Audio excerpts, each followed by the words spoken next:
Hey guys, let's wait a little bit for your friends to join, and we should start in like 5 minutes.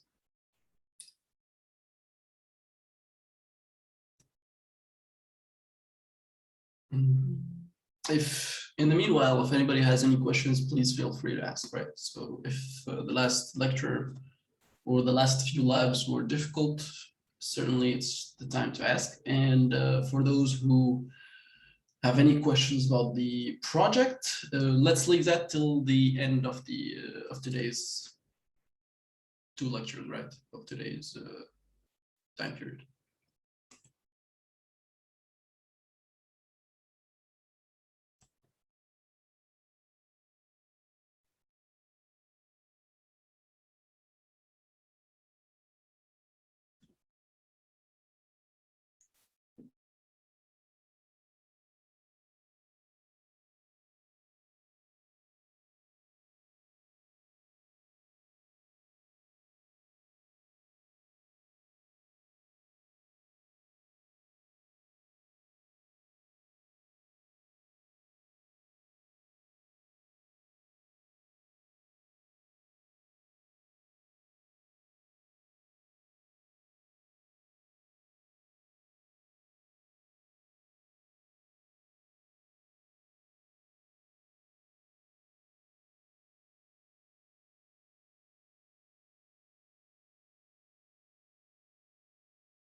So I guess we waited enough, so let's start. Just to tell you guys, today we do not have a quiz, but next session we will have a quiz. For today, we're going to have mainly a discussion about your projects. That's the most important part. And of course, we're going to finish what we were doing last time and start a new chapter.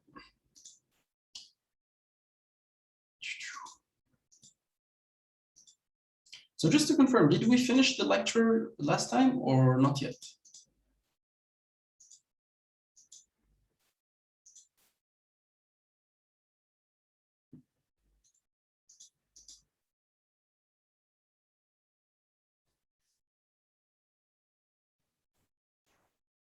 Hello. Hello. Can you guys hear me? For some reason, I don't. Can you hear me? I hear nothing. Hello. Hello. Oh. Can you hear me? Hello. Hello. Hello. Sorry, guys. Now I can hear you guys. Can you just repeat what you guys were saying? Okay. Well, I'm not sure we finished. Good evening, sir. Good evening. Nice. That's good. So just let me just walk you guys through the lecture again, and you tell me where did we stop, right?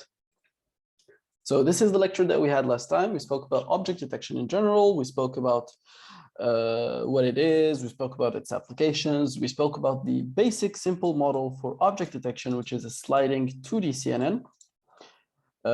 We spoke about selective search algorithm. We spoke about intersection over union, non-maximum suppression. All of these things, we covered them or not yet?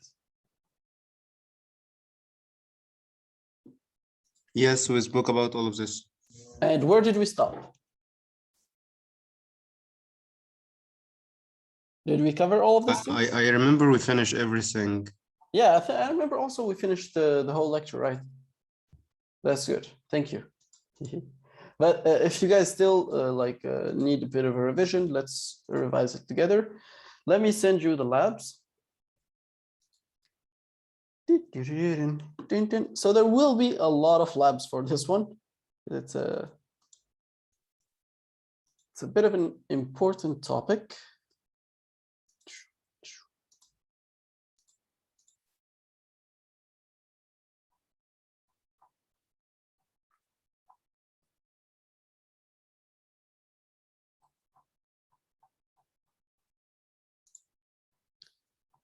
This one is for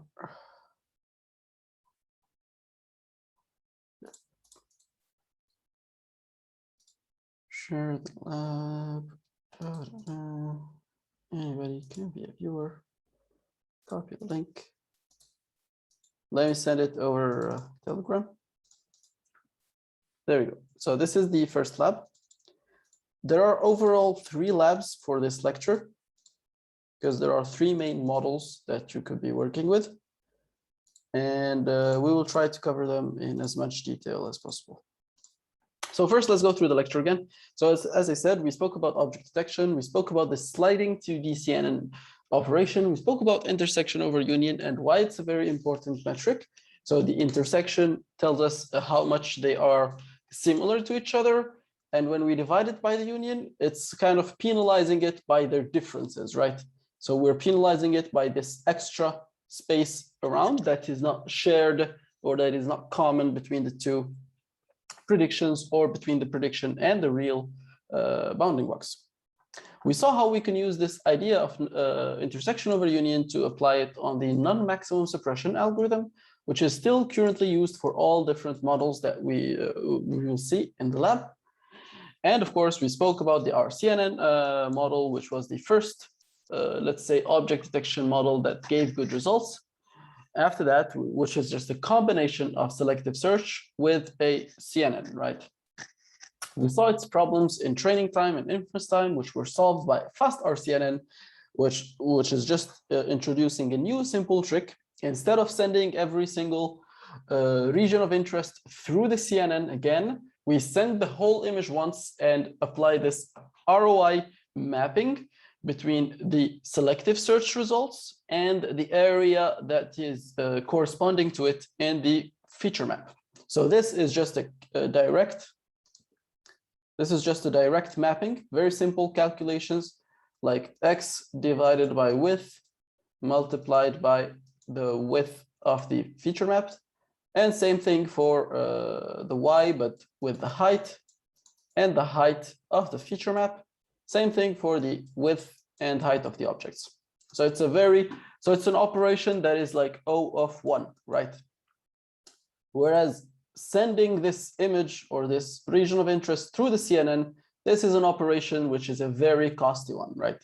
So this speeds up the operations a lot faster. And of course, we spoke about ROI pooling, which is a manner of converting an image of any size or a matrix of any size into the same size matrix using just the maximum of a certain region. It's pretty similar to max pooling, but max pooling always requires the same size of input, whereas ROI pooling does not. We saw that it's much faster, but it still suffers because it's still using the selective search algorithm. So the selective search algorithm is taking almost all of the time of the inference, and of course for the training too.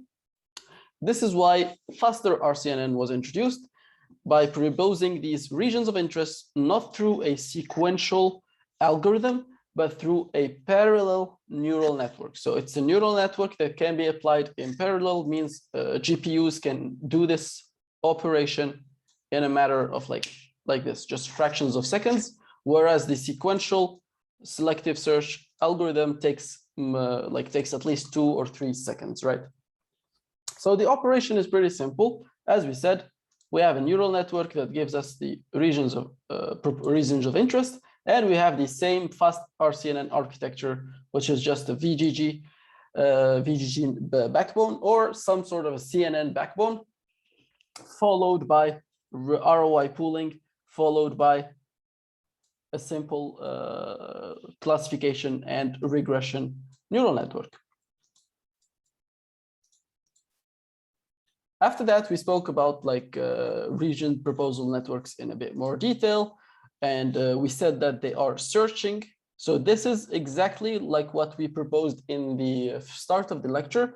We said we will slide a simple classifier on the image, but in this time, we're not sliding the classifier on the original image, we're sliding this classifier on the feature map. So the feature map, as you can see, is much smaller. So we can slide pixel by pixel on the feature map, whereas in the original image, if we slide pixel by pixel, it would have taken us days to finish. So this is why it's pretty fast. So we're sliding over the feature map, which is much faster, and we're sliding a very small classifier on it, right? So it's a classifier plus a regressor, and both of them are just like fully connected layers with basic calculations.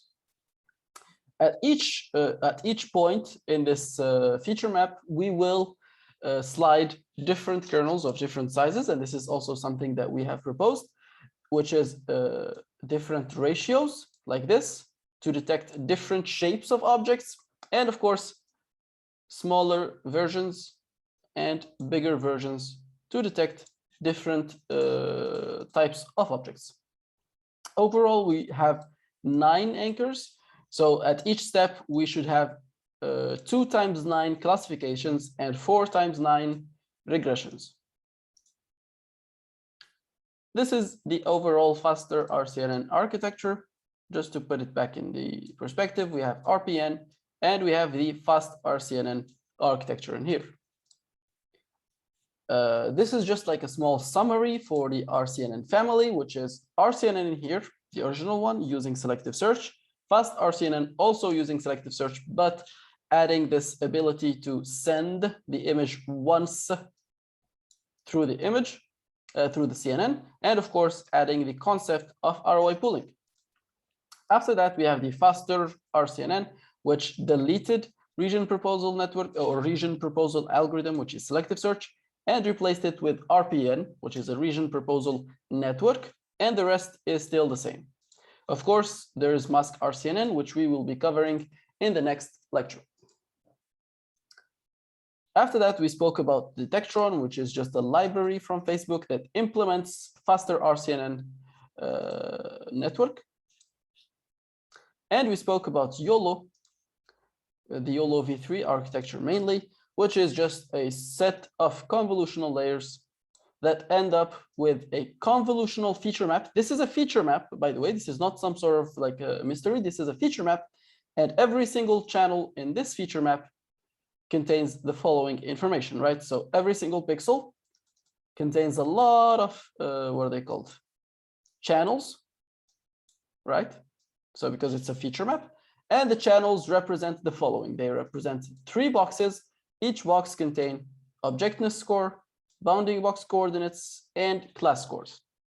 So overall, this is the formula that we will be using to specify the number of filters for this final convolutional layer, and basically the number of channels in this output, which are the same thing, right? After this, so this is the lecture, right? So this is what I wanted to re-explain in the lecture. Does anybody have any questions so far about this?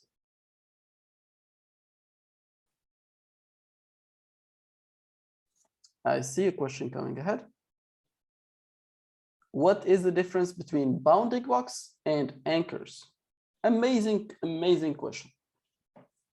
So theoretically, bounding box is the output of the model. This is what you call the bounding box. This is what the output of the model is, or it's like the input of the model, right? So it's the training data. So you have the image and you have the set of bounding boxes on the image. Now, the anchors are what we are using inside the algorithm to try and mimic or try and find these different bounding boxes, right? So here's the algorithm working. What we will do is we will play around, or we will search. For example, here we try to propose a set of anchors. These anchors are, of course, bounding boxes, right? So these are like theoretical or proposed bounding boxes, but they are not final, right? So these are just like initial bounding box proposals. And we see, is there a bounding box, a real bounding box in this area? There is not. We completely remove this proposal. We come to this point, we put an anchor on top of it. And then what we see, the algorithm, of course, sees that this area corresponds to a real object using intersection over union. So this anchor later on becomes our final bounding box, right? So this proposed anchor becomes the final bounding box. Of course, since the anchors have a fixed shape, we will do some changes on top of that. This is why we have first classification. And the bounding box regression, what it does is it just adjusts the anchor, right? So it tells you the anchor should be a bit wider and should be a bit taller, for example, or the center should be a bit to the left or something like that. So this is the difference between anchors and bounding boxes. Bounding boxes is a term used to refer to the output or the input of the model, whereas anchors are proposed or initial bounding boxes that are still going to be used for they're going to be evaluated by the model to make up the final decision. But very good question, honestly. Does that answer your question, Randall? Yeah. Nice. Did you get the visa? I'm coming next Saturday. Ah, that's amazing. That's good news. Welcome. And I think we're using the wrong lab. Oh no, it's the right lab. Yeah.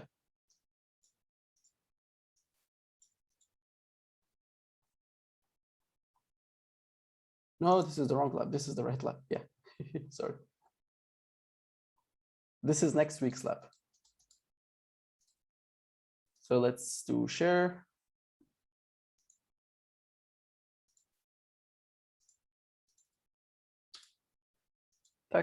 There you go.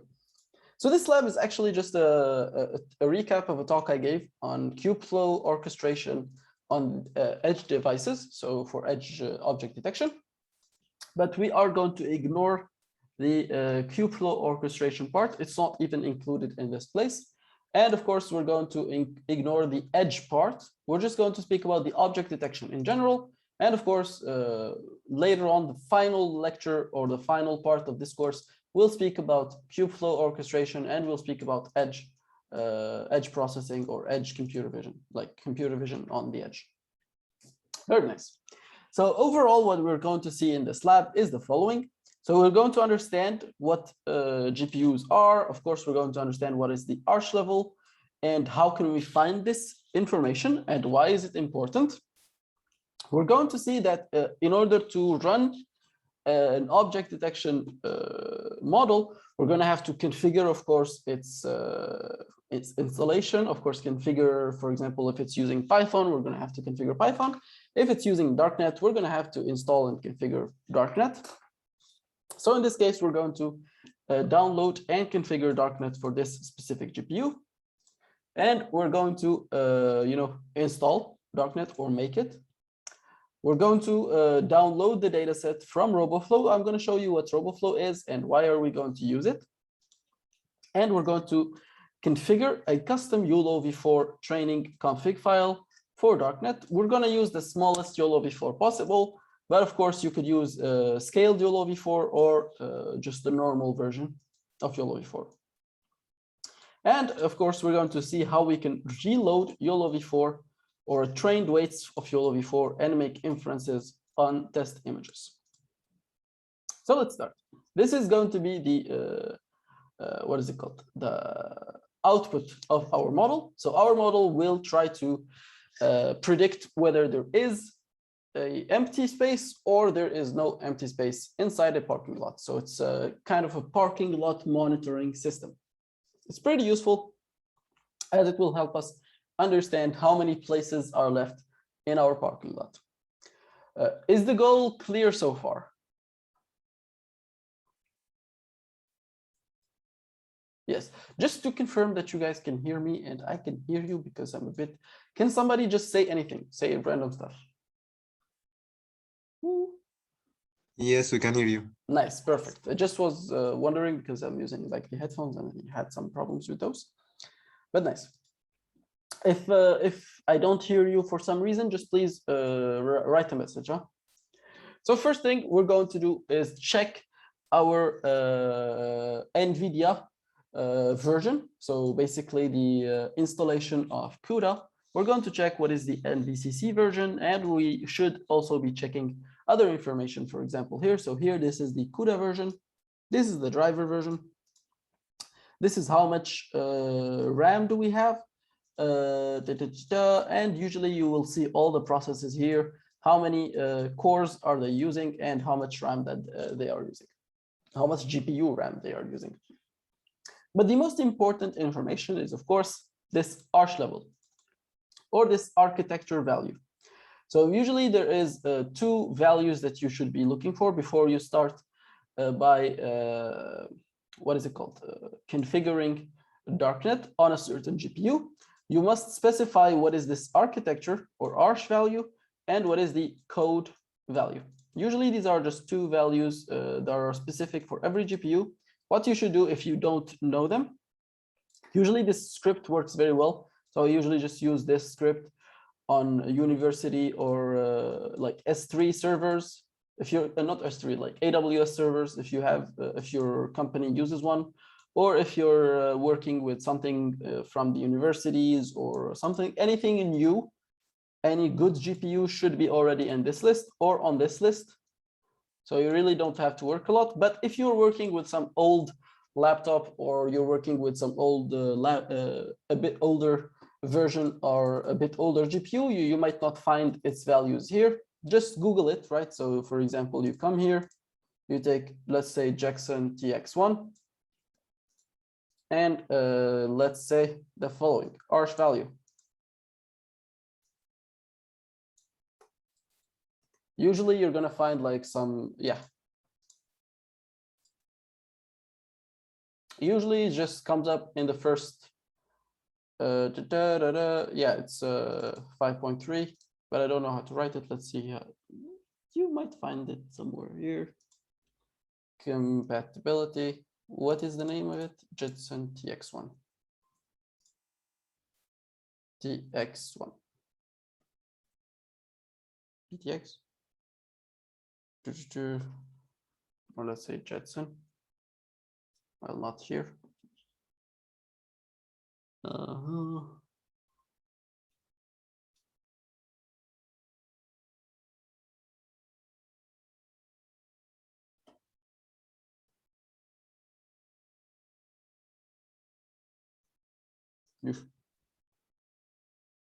Looking like a drag. Just basically Google it and you should find it on some of these websites or blogs, right? It shouldn't be a big or a time-consuming task. But the most important part is that you have this string, right? Just prepare this string for the next step. And the next step, of course, is to download and configure Darknet. First things first, we're going to, what is it called? Go to our content. Make sure we are in the content area of Colab and just download any previous installation of Darknet just to make sure that even if you rerun this script, you don't run into many problems. We're not going to use the official implementation of Darknet. We're going to use the RoboFlow AI implementation, which is exactly very similar, but it has just some extra scripts that will help this lab go even smoother. Sorry. But if you would like to, of course, use the original Darknet implementation, there shouldn't be much of a change, at least to this content and to the, not this content will change a lot. So anything related to reading the data will change a lot because this one is like made easy to read data from RoboFlow. But if you're using data from another source, for example, you have the images from like yourself or you have them in a different version, then the task might be a bit difficult. But for the sakes of this lab or the sake of this course, we're going to be always using. Quick question, please, could you please give us an overview of what? Yes, of course, yeah, sir, certainly, no problem. So Darknet is just let's go for it, right? Darknet, Alexei AB, if I'm not mistaken. Yeah, he's the guy. Yep. So Alexei AB is some Russian, I think he's a Russian researcher. He's an Intel researcher based in Russia, Moscow, and he was the guy who made YOLO v4, and he implemented it in Darknet. So Darknet is an old or a different, what is it called? Open source neural networks framework for written in C. It's pretty similar to what you'd expect, for example, PyTorch and what are the others called? PyTorch or TensorFlow and stuff, but it is written in C. So it's, of course, a bit much faster than what you would see on something for PyTorch. So this is the only difference, right? It's just a small or a new, what is it called? Open source library or framework to build the neural networks in C. Certainly, you're not going to be building neural networks on coding in C. Nobody's going to expect you to do that. This is going to be a pain. But if you already know how to use Darknet, it would be like a good addition. For example, here, let's say RNNs. Yeah, you can find different architectures or different implementations here. But what matters for us is that Alexei AB used Darknet to write code for YOLO v4, and he made it pretty easy, right? I hope that was a good introduction to what Darknet is. We will see a lot more on Darknet itself, and thank you. We will see a lot more about Darknet and YOLO v4 right after this one. So as we said, we will just clone this repo. Some students actually told me to open the cam to make it a bit more interactive for some reason. So I'm going to do it. Here we go. Hope you guys cannot see the background. It's a bit messy. So nice. First things first, we cd into the repo that we just cloned, and we change the makefile For the next steps, I'm gonna start running the this beautiful script. Run all. Why? There is no what? How?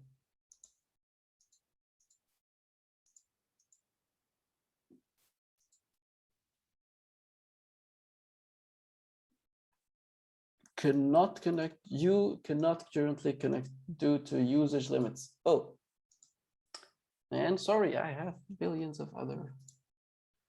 Okay. Tack. Let's go. For example, Imats or Ubuntu. Copy to drive.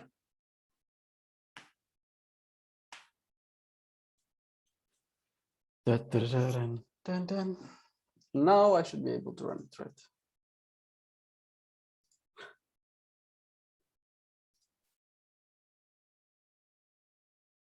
Please.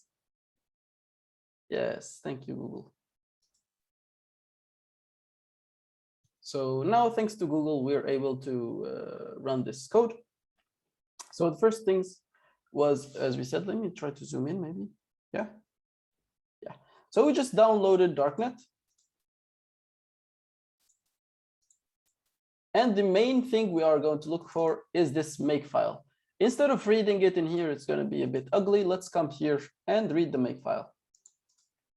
There are lots of like steps here, and I might ask you guys later on to take a look at them, of course, especially if you're going to install or to make Darknet on a specific laptop or a specific environment.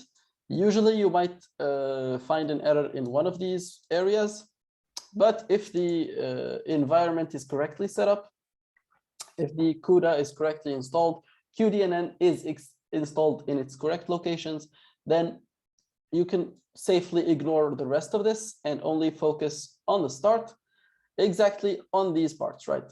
So this part and these information. First, do you have a GPU or are you going to train on the CPU alone? Do you have QDNN installed? This is a very important one. And do you have OpenCV installed? OpenCV in this case is not OpenCV from PyTorch or from Python OpenCV version, but he's speaking about the C implementation of OpenCV. Knowing where to install this is going to be like a very big pain, but usually you will find some path. Let me check if you have the path. The name of the path here? No, they don't have it. Yeah, so usually I think it's called CUDA OpenCV home path or something like that. Basically, if you just run into some errors, Google that error directly and they will tell you to specify the location of your installed OpenCV or the C version of the OpenCV installed in your environment. And this should fix this directly. OpenCV in C is pretty fast. So if you have it, that's going to speed up the calculations for you. So preferably you should add it.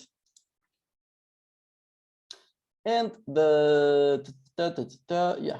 And the last part, of course, is the architecture value. This is just copy paste from what we did in the first step here, right? So we just copy this file or this values directly to the makefile, and that should finish the training. So if we come here, for example, we will see we changed GPU to 1, we changed QDNN to 1, and we changed OpenCV to 1. And this is what we did here, right? So we replaced OpenCV 0 with OpenCV 1, GPU 0 with GPU 1, and replaced QDNN 0 with QDNN 1.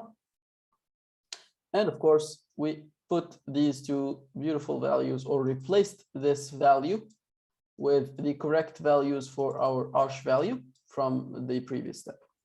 So if you come here, it should be like either in the final place.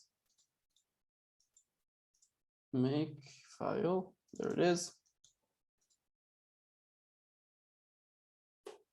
Arch equals.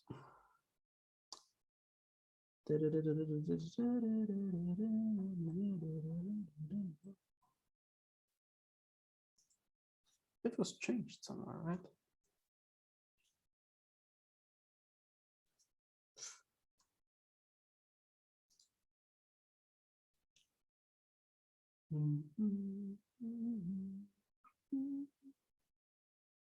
If you guys can see some line that has these values, 37, please tell me. Ah, there it is, right, there it is. So this is the final value of arch. This is what we are going to be using. So we continue. Once we finish the configuration in here, we run this make script. Make will build this. Again, this is just a C code, right? So this is just a C library, and we're going to make it. Just for like reference, it would be nice if you guys take a look at the content of what darknet looks like. So let's see, for example, SRC. Is it SRC? Let's take a look at, yeah, activation layer. No, let's look at activation functions. No, activation kernels. Yeah, here it is. So if x is smaller than 0, return 0.00. So this is called LHTAN activation function. This is the gradient for this function. This is the linear activation function, just return x directly. Logistic activation function, it's called 1 divided by 1 plus exponent of minus x. This is the logi. ReLU, here is ReLU, right? So it's x multiplied by x bigger than 0. So x bigger than 0 is going to be a Boolean value. If it's 1, then it's going to be x. If it's 0 or it's less than 0, then it's going to be, the multiplication will be 0. This is ReLU6. This is LU, which is like something similar to ReLU. This is leaky ReLU. This is TANH. So you can see this is just some C++ code or C code for our different functions, different activation functions, different layers. Let's see, for example, this is upsampling layer. Here's the upsampling layer. Here's the code for upsampling. So it's just basic code, right? So it's nothing really fancy. This is what darknet is. And what you do is you will compile this darknet code, and you will have like some, what are they called? Let's come here. You're gonna come here and you will find a executable file for darknet. So let's come here right now and see. There should be an executable file called darknet. There it is. So this darknet is an executable file. If you are, for example, running this script on a Windows, you're gonna find something called darknet.exe, right? So an executable file. This is how the installation of or the making of darknet looks like. Quite messy, lots of commenting, but this is going good, right? So there are no errors, everything is going well, things are going nice. Now what we're going to do is we're going to download the weights. Where do we find the weights of YOLO v4? So before we go to the weights of YOLO v4 and all of that information, let's speak more about YOLO v4 itself. So this is the repo of YOLO v4. Let me just hide these. Like this. So this is the repo of YOLO v4, and it contains all the implementations of this architecture. So here, this is just a new architecture for, what is it called? Similar to the YOLO architecture, but it is a bit improved. Originally, I don't think there is like much of an improvement to the architecture itself, but there is a lot of improvement to like added features to the training. So let's just take a look at what they said in their papers. There are a huge number of features which are said to improve convolutional neural networks accuracy. Practical testing of combinations of such features on large data sets, and theoretical justification of the results is required. Some features operate on certain models exclusively for certain problems exclusively and only for small scale data sets, while some features such as batch normalization and residual connections are applicable to the majority of models tasks. We assume that such universal features include weighted residual connections, cross-stage parcel connections, cross mini-batch normalization, self-adversarial training, and mesh activation. We use features mosaic, for example, data augmentation, CBM, drop block regularization, and C intersection over union loss, and combine some of them to achieve state-of-the-art results.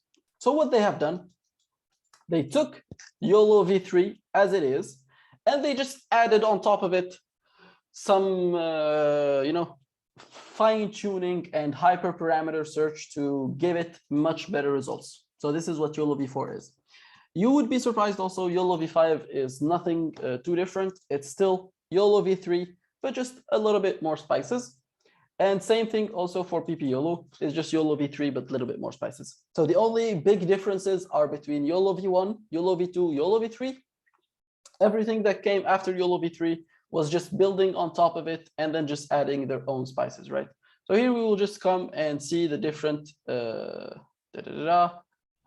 yeah, these are called bag of specials. And this is what you are going to plug in during training. And I think there are just bags of freebies also. Yeah, bag of freebies and bag of specials. You can come here and read about each one of these different techniques that they added for the training. But for us, really, there's no big change for us. Yeah, this is bag of freebies. There's no really big change for architecturally speaking, right? So if you understand YOLO v3 from the lecture, the rest will be pretty easy. Here you will find a very, very cool documentation in this repo about YOLO v4. Everything you might want to understand is written in this README, right? So this README is quite extensive, but it starts with a very simple introduction of results of YOLO v4. So here you see this is PP YOLO, this is efficient detection, this is scaled YOLO v4, this is swing transformer, spine net, YOLO v4, and YOLO v3. So we can see YOLO v3 is here, the worst of all. This is YOLO v4 with its different versions. This is just the size of the image as input. Of course, the bigger the image as input, the slower the model, but still the higher its accuracy is. This is the accuracy or average precision. And this is the slow, like this is super slow. As you can see, the slower it is, the better its performances are going to be. This is, of course, known feature. But what you see in here, the best model at all is this green one, right? Which is the scaled YOLO v4. It has the highest accuracy, but its speed is almost twice as fast as this best model in here. And of course, in here, this is 3.7 times faster and still more accurate than this model in here. So you can see definitely that scaled YOLO v4 does provide much, much better results than other versions. We will see also scaled YOLO v4 a bit later on. Now to continue, these are just some facts about the performance of YOLO v4 on different GPUs. Yeah. Here you will find some more information about YOLO v4. How does it read the data? What are the different files that are needed? How to find the pre-trained weights? All of this information is here. Evaluation, these are the pre-trained models. Now, as we said, there are different versions of YOLO v4, as you can see. So you can come here, see there are different versions of every single model. So for example, YOLO v4, this is the gray one. There are these three, which are just three window image sizes. These are for YOLO CSP, YOLO v4 CSP. As you can see, there are a lot of architectures. And for Can I ask a question? yeah, go ahead, of course. Like, why the accuracy is about 50% here? It's not accuracy, this is average precision. Did we speak about what average precision is? Not yet, huh? Yeah, we did. Not yet, I believe. Yeah, but you can think about it as just intersection over union for this. For right now, this is the intersection over union. And average precision of 60 or 50 is very good. Remember, this is not on a small data set of 2 classes. This is on a data set of billions of classes, right? So let me just check how many classes in here. This is the MS COCO object detection. MS COCO object detection number of classes. I think it's 80 or something even larger. What object categories? Let's see. There are 91 objects in COCO, however, only 80 object categories. Yeah. So there are 80 object categories. So definitely when you have something around 50, it does not mean it is as good as random model, right? It's still doing a very, very good job, right? For object detection, if you have a small data set or like a small number of classes, you should aim for something around 60 or a bit higher. If you have a larger number of classes, yeah, you should aim for like 45 and stuff, right? Does that answer your question? Yes, thank you. You're welcome. So you're just saying 60 is too low, right? But for object detection, 60 is already very good. Of course, if you are working with like a more controlled environment. So for example, currently I'm working on research on some, you know, those Byzantine, something called like Byzantine seals, like the money of these Byzantine era. And this is a very controlled environment. So all of these seals or all of these coins of money are photographed by the same camera. They are always the same lighting conditions, the same angles, no shadow, no nothing, and they're all very well preserved and stuff like that. So in these situations, we have like very high average precision, right? And because we have like, let's say, I think we had like 15 classes, and still all the APs were around 80, 85, even 90, right? So we still had like very good results. So it depends on the challenging situation or not. So is it an environment where the objects, the size of the objects in the image are very small? Are there lots of objects in the image? So are they like a lot of people clustered on top of each other? So all of these things would influence the performance of your model. If it is a simple task, you should aim for something very high. If it is a more complicated task, then even 60 is amazing, right?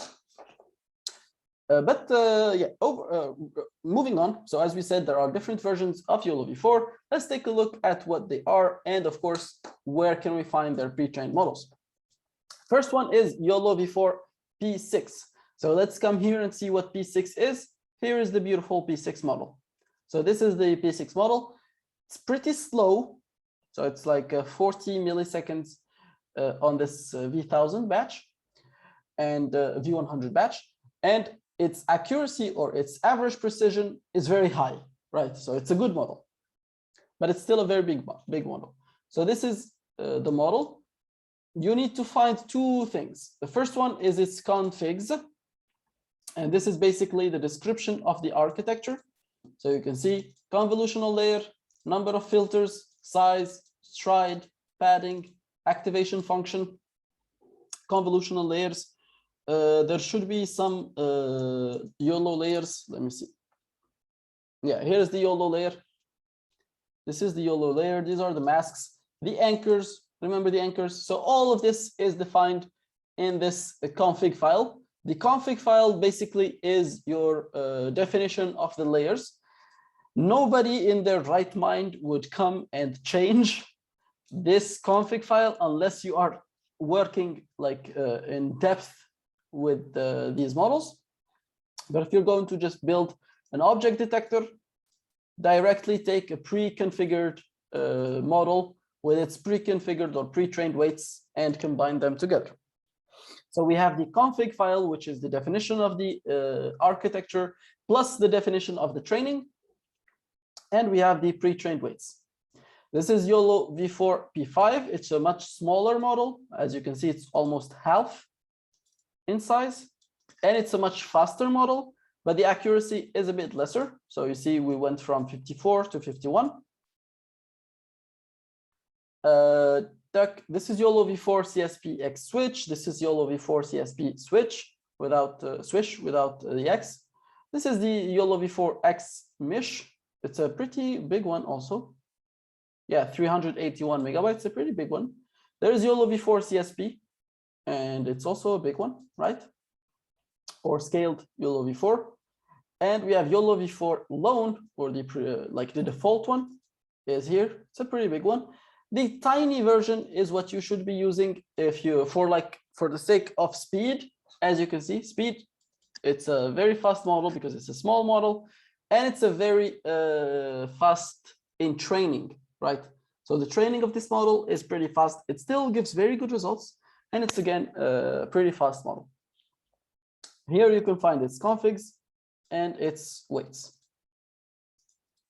For the sake of this project, or for the sake of this lab, we're going to use YOLO V4 Tiny. There are different weights online. You can find them in here, or you can find them in other places. These are two of the weights. They're exactly similar. This one is like 18 megabytes. This one is 23, but the results is usually the same, right? Now, now we're going to speak about the data. So we finished speaking about YOLO V4. Does anybody have any questions so far about YOLO V4?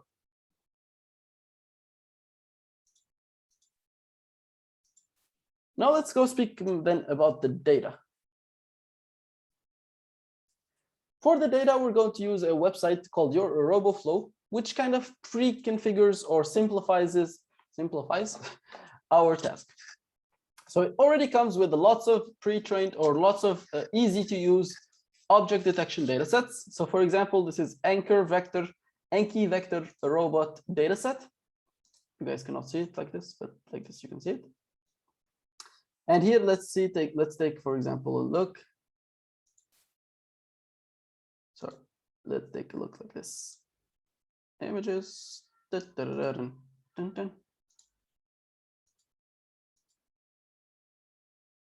My laptop is frozen for some reason. Come on.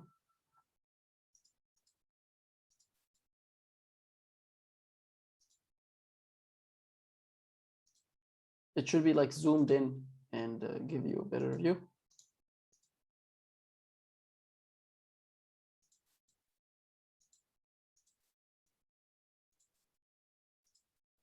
Mm-hmm.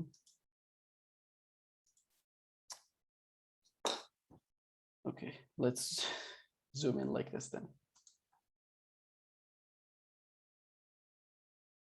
Yeah, laptop is definitely screaming. I think it's like the antivirus running in the background. Oh, it's Zoom. Zoom is occupying a lot of my CPU. Well, anyway, this is just like a couple of data sets that you can see. If we manage to like zoom in into the images, you will find them, but you can, at least you can see what's happening, right? So this is just a couple of, let's come here, for example, to this one. So it's just images with their annotations, right? This is like the names of the classes. So white king, white queen, black king, black knight, black rook, black pawn. So this is just for playing chess. If you want to convert, for example, an image like this into some sort of representation that is that is something that can be used for laptop, for example, you can do that using this data set. You train an object detector and you find the location of every single piece, and that's it. You just represent it in a matrix in a traditional way. The good thing about this one is that you can download it very easily. So here you just come here, you just export it, and there are different versions, as we said, on of object detection annotations. The images are all the same, right? The images don't change, but the annotation version will change. So there is this Pascal VOC annotation, it's very famous. There is the Coco annotation, is also very famous. There's the YOLO darknet annotation. There is the YOLO v3 Keras annotations. There are the YOLO v4 and PyTorch annotations. There is scaled YOLO v4 annotations format. There is the YOLO v5 in PyTorch annotation format, and so on and so forth. There are, of course, TensorFlow TF records. Also, these are very useful if you're going to train a model on TensorFlow.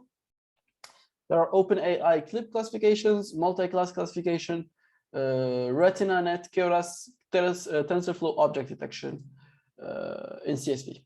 So there are different versions that you could take. But what really interests us, as we said, is YOLO darknet. This is a good implementation that we want. And what it does, it will give you this link that you can use to download. Of course, if you want to download the data like raw, you just put this here, and it will start the download. I don't want to download it here because it's a lot.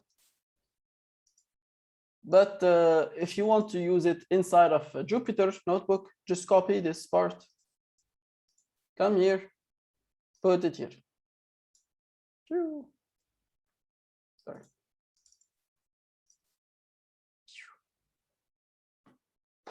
We start the download, we download the data. Let's take a look at how the data looks like, right? So if we come here, there is this validation data.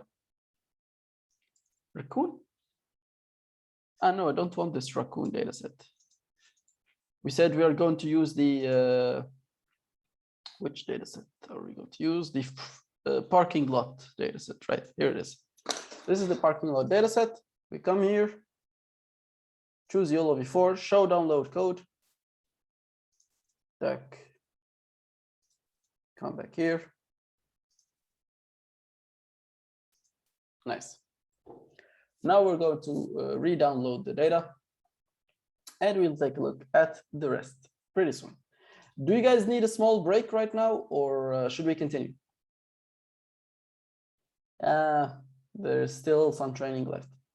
0.30 hours. Yeah, I think by the time that we arrive here, arrive to this explanation, the training would have finished and we would be able to see the results already. For now, let's stop and ask questions. Do you guys have any questions so far about RoboFlow, about what is RoboFlow, of course, what is YOLO v4, what is darknet, stuff like that, just the basics. No questions? If there are no questions, let's take a small break of like 5 minutes. And let's say we come back at 45, okay? 6:45 at your time. Perfect.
Nice. You guys asked some questions. Quick question, please. Could you please give us an overview of what darknet is? Oh, that's old question. Okay, so here's the new one. Can you please go a little slower? Okay, so I was going a bit fast. Yeah, for me it was a lot taken. A lot of information, right? For the others, was it too much?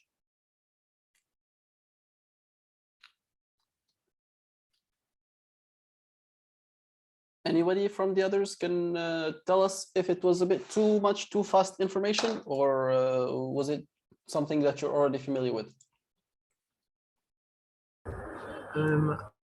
I don't think you were too fast, but maybe just go a little slower Okay, so everybody can flow. so let's just recap, right? Let's do a small recap. YOLO v4. So there are different concepts that we have seen so far in the lab. First one is darknet. And in darknet, we spoke first about the installation. In the installation, we spoke about the GPU, QDNN, and OpenCV. And of course, in the GPU, we said you should always take a look at this arch value, right? This is the first part of darknet. And then we said what darknet is. So darknet is a C library for neural networks. Very easy.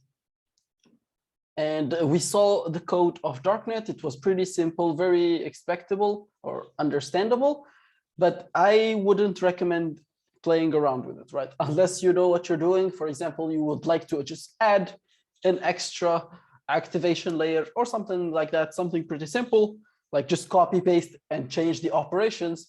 That's doable, but if you're going to do something a bit more advanced, really it's going to be a pain. Nice.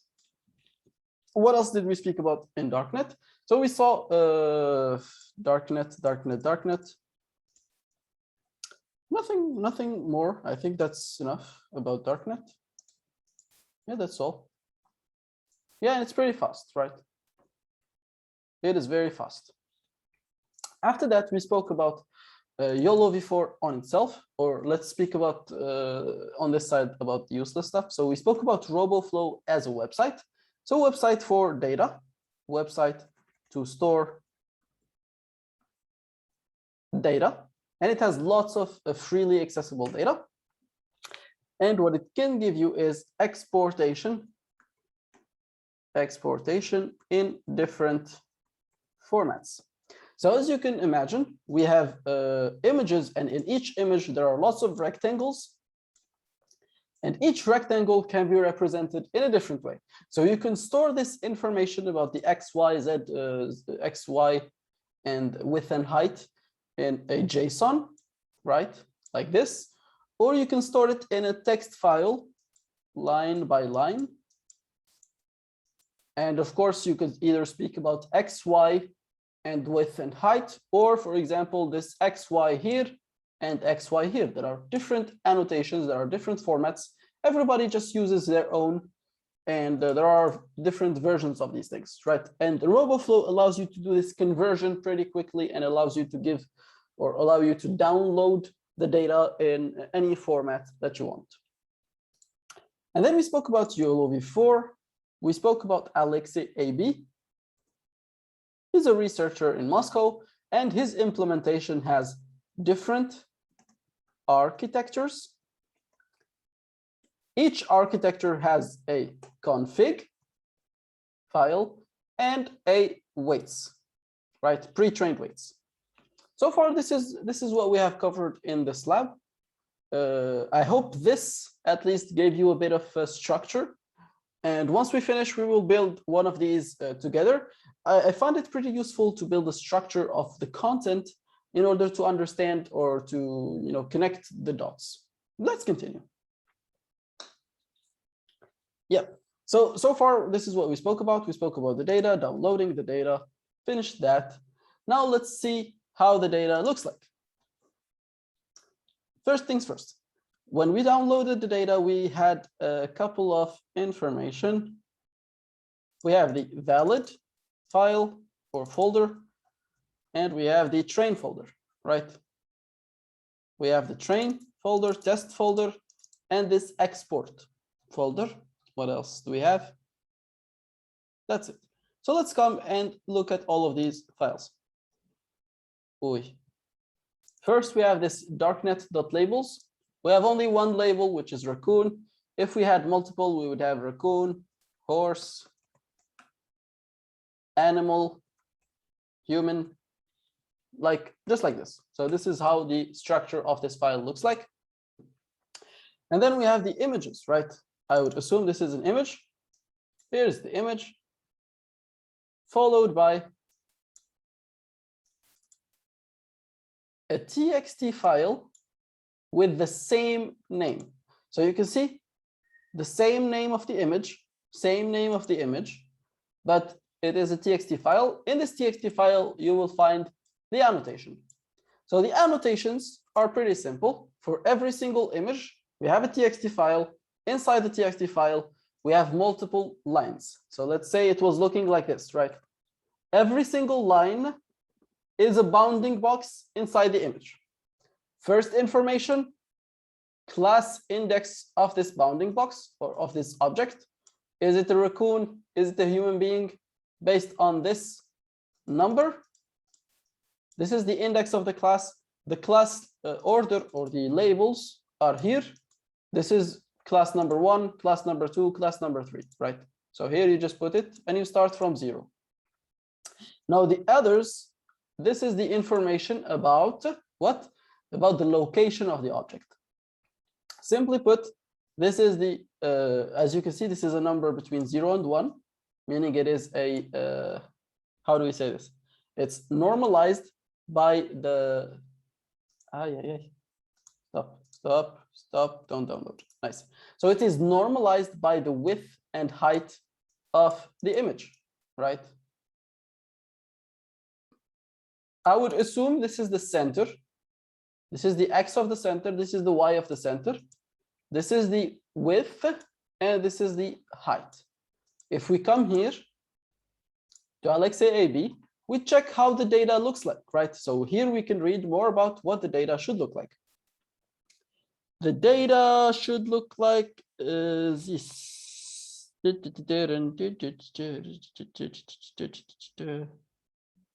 How to use command line? Nope.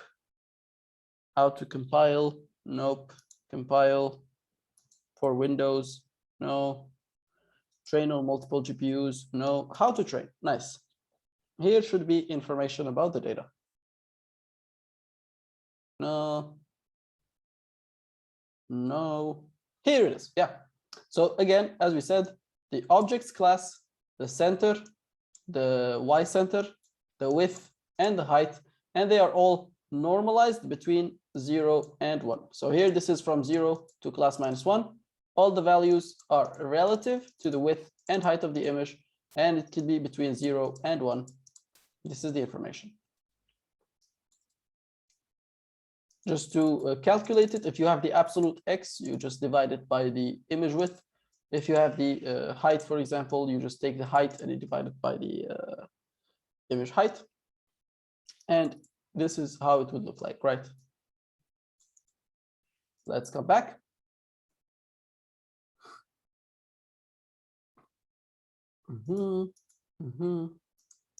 So this is what the data looks like. This is in this exports file.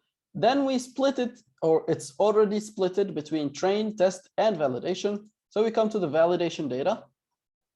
What we find is the same thing. We have this darknet.labels, again, an image, and using the same name, just we change the extension from GPG to TXT, and we put the location of the objects. This is the bounding boxes of the objects.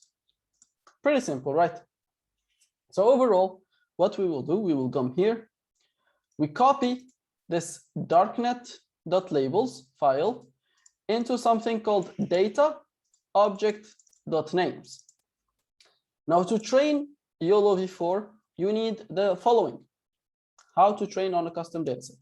You need multiple files. First, the config file plus the pre-trained weights.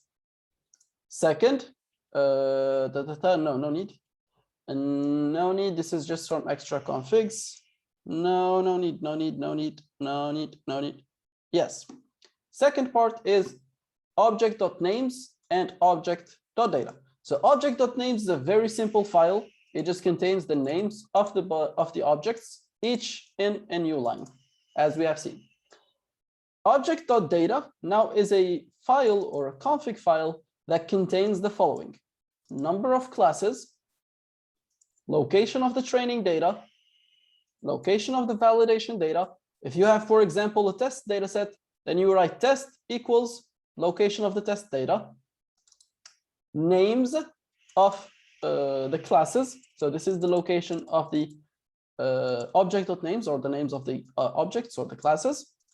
And this is backup, where you will be saving the different weights during the training. So this is the information that you find inside object.data. So if we come here again, different architectures, what does he have? Training. First, you need config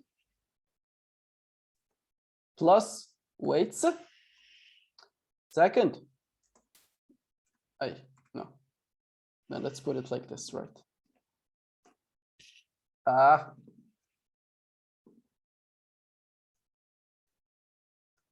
No.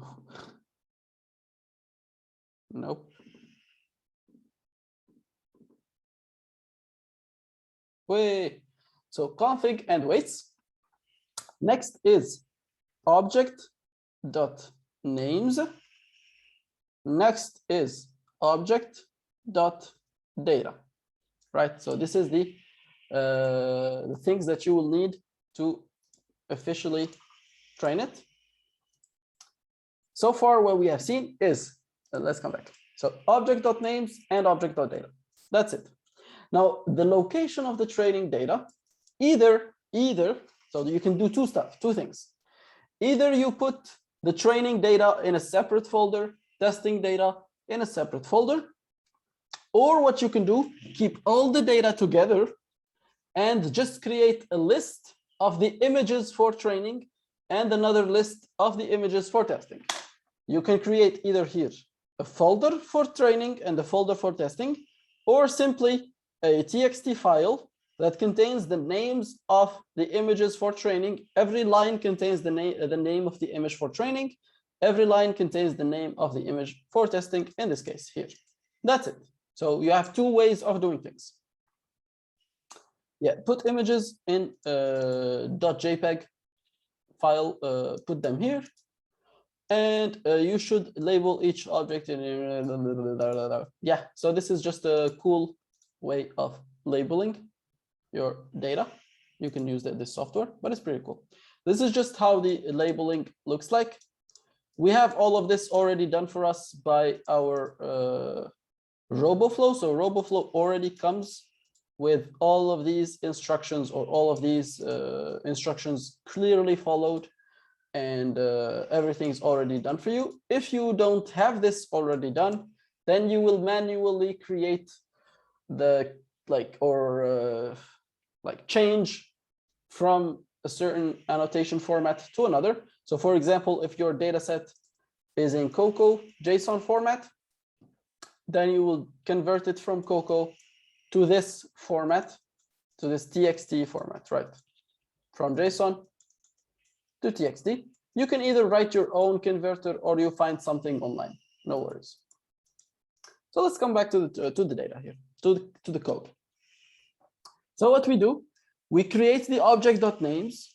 Again, object.names is just a file like this, which contains the names of the classes separated by a new line. So here we just copy it, and that's it. We created the object.names. We make a new directory called data object, and we copy this images from the from validation and training to this data objects. So we come here, data object. Here you will find all the content of the training. So all the images and all the text files inside this data object folder. And of course, you do it for both TXTs and GPGs. And now what you're going to do is you're going to find out how many classes do you have. So this is the number of classes. How do you do that? You read the this file, or you can just read this file, right? To be a bit more generic. You read this file and you get the number of, or the length of this file. As we said, every single new, what is it called? Every single new, help me out. Every single new iteration or every single new line is a different class. So you just calculate or count how many lines, and that would be your number of classes. So this is the number of classes. And we write the objects.data. This is something that we generate from scratch. So we open a new file in write format, and we write the following. Classes equals number of classes. Easy. This is something that we just read. Location of the training data, here it is. Location of the validation data, here it is. Location of the names file, here it is. Location of the backup, here it is. So this is the backup, right? So you can see already we finished the training and we have the these different weights for our model. Now for the list of training and validation, what you simply do is you go through all the, so here what you see, for example, os.list train. So we go through this train file and we take every single file that ends with a GPG and we write it to our this train.txt. Do the same thing for the validation. We go through the validation folder.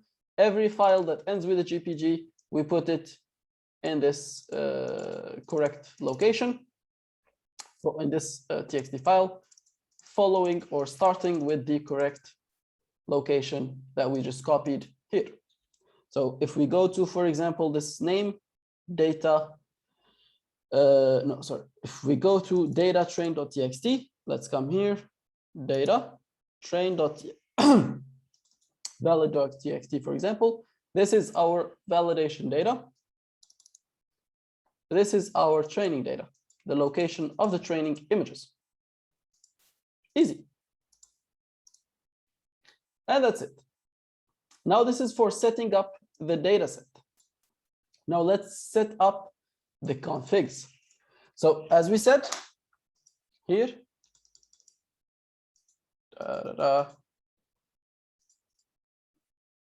object.names contains or list txt of object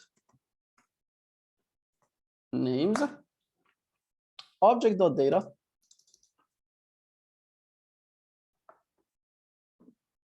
contains information about, so it's a txt, it's a text file again, that contains info of the data. And yeah, the weights and the config. So this is something that we get from our friend called LXAAB. And last one is configuring or customizing the configs. How do we customize the configs? This is the next step, and this is the final step in our process. Everything else is just copy paste, right? The next part of this lab is just copy paste. So this is the final part of the lab. And in this part, we need to focus on a few informations. First is how many epochs will we train for? So this is the number of epochs. Number of epochs in this what is it called? In this implementation is called max batches. How can you think about it? Getting one batch is one epoch, right? So every time you go to the data and you take one batch, This is one epoch over the data. So max batches is the number of epochs for training. Epochs for training. So this is the maximum number of batches we will sample from the data. A very simple formula that you can use is 2000 times the number of classes. So let's say you have 8 classes, you should go through the data 8 times 2000 times, which is 16,000 times through the data. This is just a number provided by Alexei AB after he trained multiple times on this architecture. He managed to find this number to be a very golden number. So it's like a sweet spot. You don't overfit and you're still trained enough to get good results.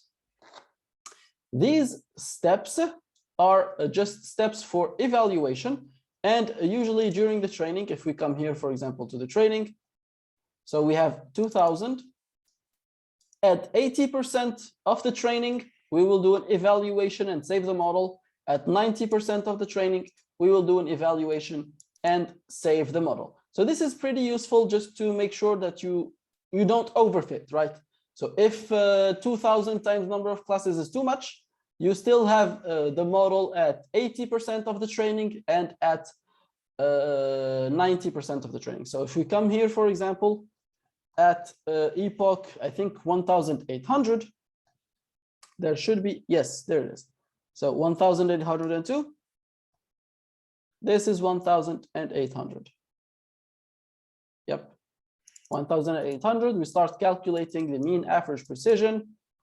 We do some, yeah, this is just some evaluations of the model. Okay, and you save, usually you save this model here. It should be saved somewhere. Well, it's one of these in this area. So this is why we use the steps in here. We just configure it manually to tell us when to evaluate the model even further. If we come here, for example, we will have more information about number of steps. Change line steps to 80% and 90% of max batches. So there it is. He doesn't really go into more detail about steps for some reason. Anyway, let's continue. And of course, number of filters. If you remember during our lecture, can somebody explain to me what is this number of filters? This is something that we have seen in the lectures. So it's number of classes plus 5, or to put it easily, plus 1 plus 4. Times 3. Tell me, what is this 1? What is this 4? What is this 3? This is quiz time.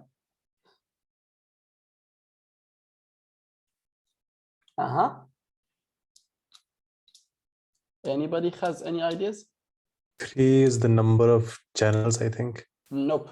So all of these is the number of channels, but you are very close. So this, all of it, is the number of channels in the last convolutional feature map for YOLO. What do we do in the last convolutional feature map in YOLO? We do the object detection, right? We said there are, and in each there is, let me just open the lecture again. You guys should be able to figure this out. Anyone else wants to try? You were very close, Randall. Ah, not this one.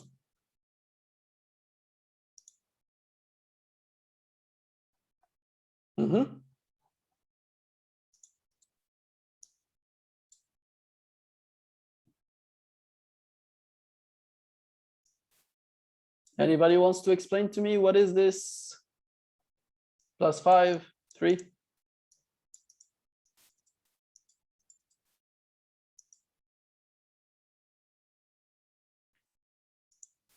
Nobody? You have a quiz next week, guys. You have a quiz next week. This is definitely going to be part of the quiz. And you have the, what is it called? Midterm also coming very soon. So the one is that objectness score. Yes. 4 is the box coordinates, and 3 is that bounding box.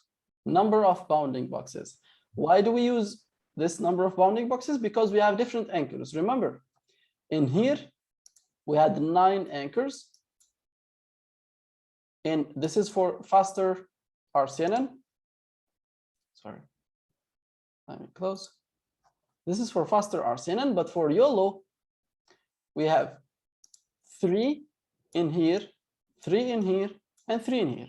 Why? Because the first scale already deals with large objects. This one deals with medium objects, and this one deals with small objects. So at every step, we have a rectangular anchor, we have a horizontal rectangle like this, and we have like this. So we have 3, just to be able to detect objects of different shapes and ratios. So this is where the 3 comes from. The 5 is 4 plus 1, and it represents the coordinates. So 4 of these values represent the coordinates.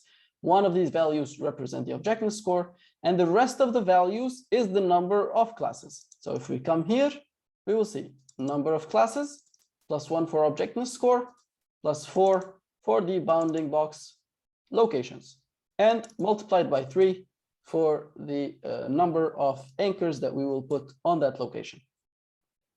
Is it more What clear exactly now? is the objectness score? Objectness score, is it an object or not? Can you please repeat? I think the internet, like there was disconnection or something. My internet? I think it was my problem. I didn't hear your answer. So is Yeah, it can an you- object or not? That's it. Okay. So we have the classification. It's done for like what is the class of the object. And we have, before we go there, we have the objectness score. So we first see, is it an object? If it is an object, we classify it. If it's not an object, no need to classify it, right? But why did we give it 1 there? Where? One, it's mean one value, 1 pixel, Oh, okay, I see. right? So 4 values, 4 pixels. 1 value is 1 pixel. So here it's the number of pixels or the number of channels, right? At every single pixel, we have multiple values we are going to calculate. The first value is objectness score, then 4 other values for the location of the object, and then number of classes depends on how many classes you have in your data set. You multiply that by 3 because we have 3 types of anchors that we are going to apply. And that's it. So this is the only thing you have to change. So far, is it easy? Makes sense. Makes sense, right? It's not easy, it just makes sense. Now, once you guys start working with this code, things will be very easy. So let's continue. So here we're just going to do this a bit in the like easy way. But usually what you would do is you will open the config file of interest. Let's say you want YOLO v4, not these, let's come here.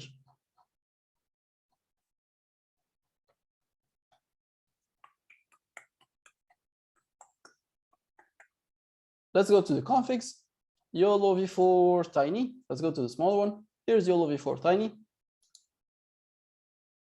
You can, of course, change, copy this config. So leave the original config and copy this config to another place, another file, and play around with the values. Of course, you can have a different batch size. This is the number of subdivisions.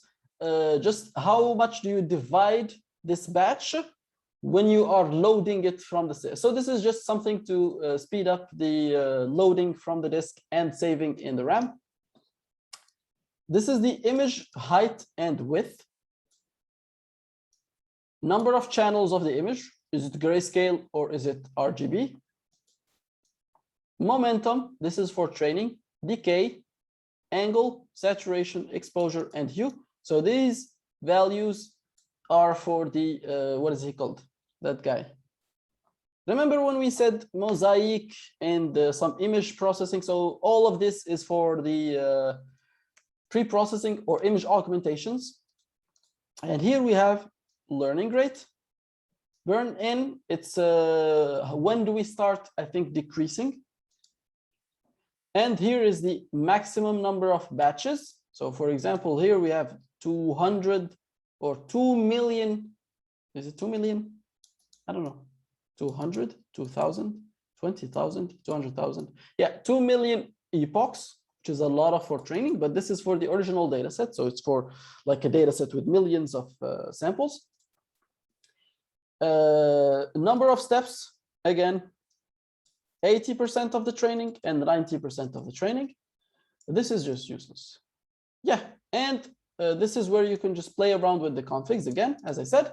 Important things you should change is max batches, steps. This is what you should change. Last important thing you should change is number of classes. Where do you put number of classes? Let's remember the lecture and we will see. Not stop sharing like this. Annotate. So remember this information of number of classes plus 5 times 3. Where do we put this? It's the final convolutional layer before the object detection, right? Right?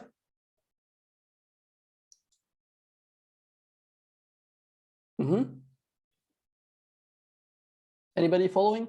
Nobody?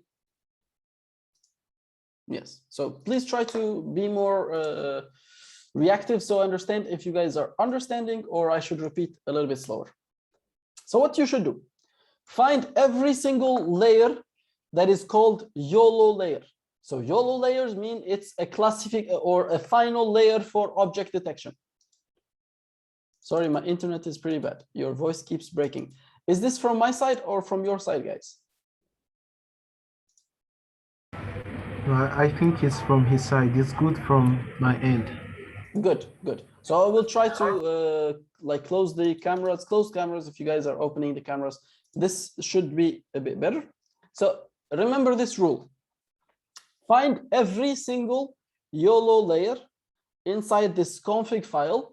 There are cases where you have only 2. There are cases when you have 5. There are cases when you have like a billion.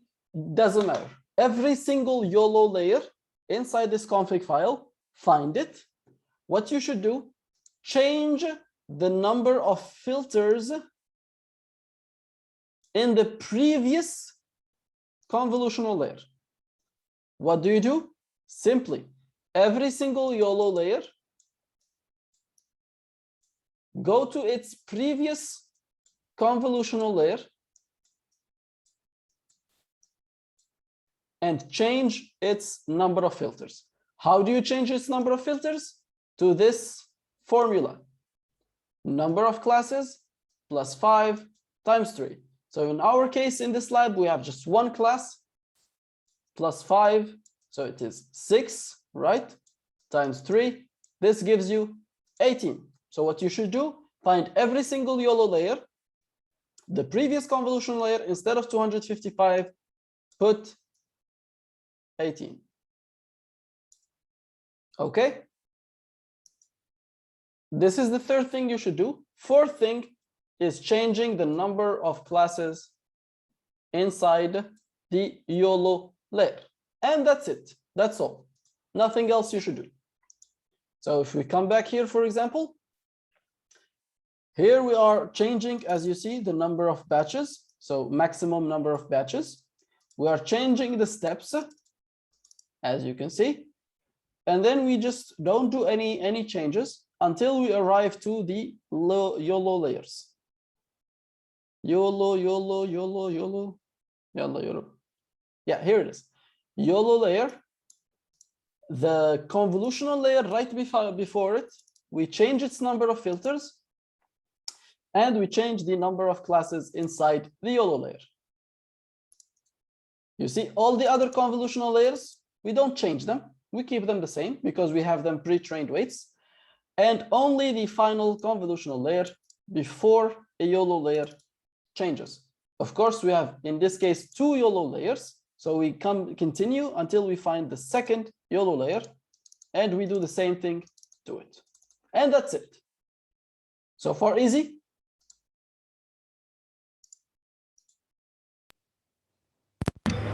Yes. Good.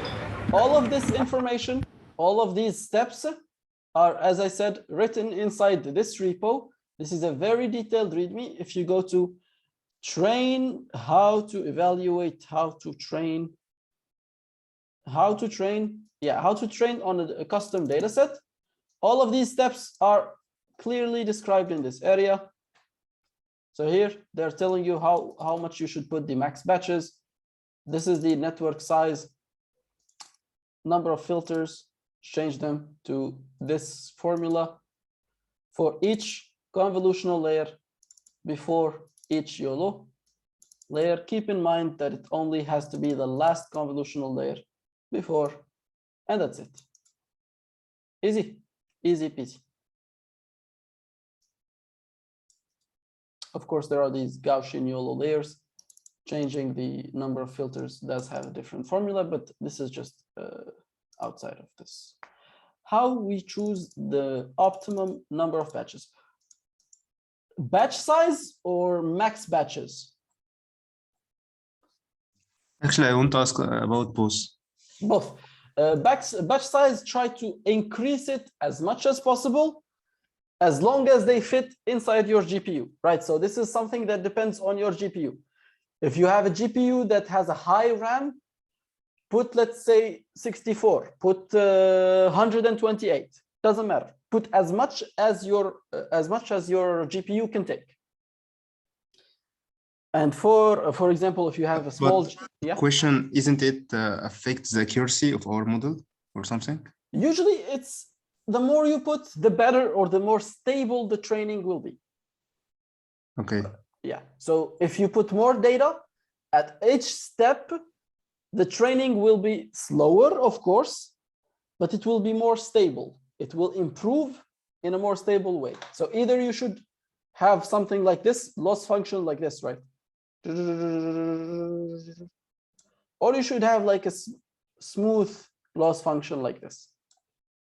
This is small batches, small number of batches. Let's say batch size equals 2.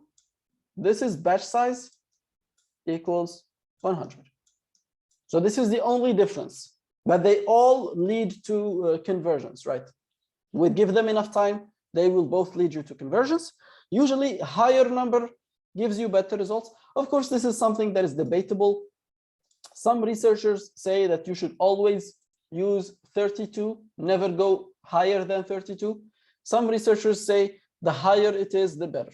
This is something that is still debatable, but I personally like to use as high as possible and still fits in my GPU. Usually 64 is a good number, no worries. But how many epochs, or what is the number of epochs? This is a hyperparameter that we all know the formula for it, and here is the formula. Number of classes times 2000. Okay? Does that answer your question? Yes, thank you. Thank you. Let's continue now. Tick, tick, tick, tick, tick. Now the rest is pretty simple, right? So since we have this file, we trained it. Let's check number of classes is correct. Filters 18, correct. Everything is good. Now let's continue our training. For the training, simple. Use the script that you have generated from the making of Darknet, so Darknet, and then you make the following command: detector train object data file, config file, pre-trained or initial weights, and then some flags. MAP means we are going to calculate the mean average precision, so this is just for evaluation. Don't show means let's check it.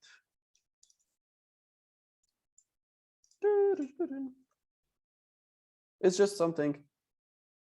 They don't explain it. They don't explain it. They don't explain it. They don't explain it. Yeah, to disable loss window use don't show. If you train on computer without monitor, like, yeah, this is just something that should like print or like give you some sort of screen of how the loss is changing. Useless, right? But here, as I said, you can always find everything explained in this repo.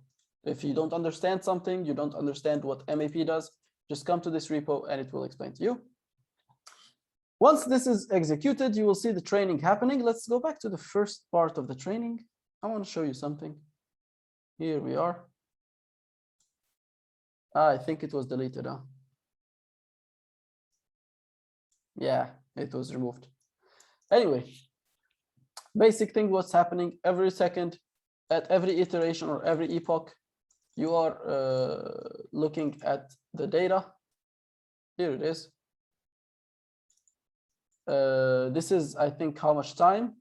This is the loss, learning rate, number of seconds it took, how many images you used so far. You see, it's increasing, and how much time is left. Pretty easy. The most important parts is when you are doing the calculation of MAP score. MAP is being executed on the validation data. So what you should usually do, check these different mean, average, precision values. Hopefully I'm still connected.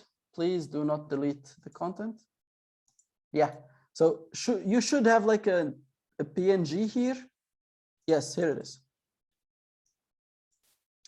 This is how the mean average precision score is changing. So we can see that we reached the best mean average precision score around, let's check which, around what? Sorry.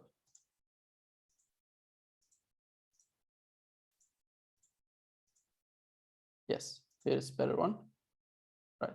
So I think around 1,600, 1,800, 700, 1,700, we reached the best mean average precision score. And this is how the loss is changing. So you can see, there we go. Pretty smooth. Yeah, that's it. So this is what you're going to see in here. If, for example, you see something like this, so mean average precision is increasing, then it reaches a step and it decreases, then what you should do is you should just take the model at this, at this step, and that was the model that you should use. That's it. So here, this is all the information that you'll find in this code. We will speak about what mean average precision is really quickly right now. And of course, once the training finishes, you will find all the information in this backup file or the backup folder with lots of different weights. So this is the best weight, this is the final weight, this is the last weight. I don't know what are the differences between these things. And this is like the last weight again, and this is the mid-training weights. Yeah, you always use the best weights. This is just like when it calculated the best mean average precision score and it takes it. So here we are going to see, this is what are the saved weights, right? I think here it will tell you the information about them. And yeah, here you're going to see some testing images. Randomly, you take one, and this is what the results look like. Pretty nice, pretty decent. Let's take, for example, another one. Oh, it's the same one. Let's, it always uses the same one. Test image, random, image path. Okay, let me change this. Test image, random dot, I think it's choice, right? Yep, choice, tac. Let's see. No, something happened. Why? Let me try. this is the image path, right? Ah, yeah, it doesn't have this. Okay, let me take this. Tac. Plus. Now it should work. Yes, so here is one. Let's run it again, for example, just for the sake of visualization.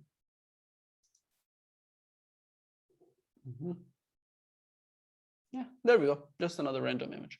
What it's doing is simply the following. So it is loading the weights. So it loads the config, loads the weights. And then basically just tells you some information about how much size was needed, loading the weights, seen, done. These are the number of layers that was imported. So you can see that the layers go from 0 to 37. Here we loaded 38 layers. So all the layers were correctly loaded. And as you can see, this was done, the prediction was done in 15 milliseconds. 15 milliseconds, how much is 15 milliseconds in seconds? That's a good question. 15 milliseconds. 15. So we should put like 0 here, point.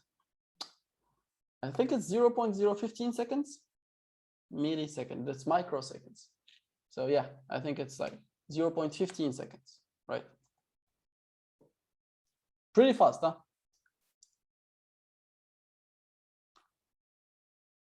And yeah, this is the prediction. This is the how to use, what is it called? YOLO v4. This is how to train YOLO v4. It's pretty simple. Does anybody have any questions so far? And of course, this is how you call it.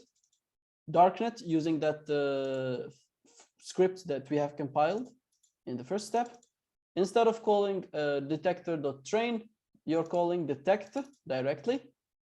There are other functions such as test. There are functions such as validate, test, serve. There are different functions. You can just come here and find all of them. I think you should find them.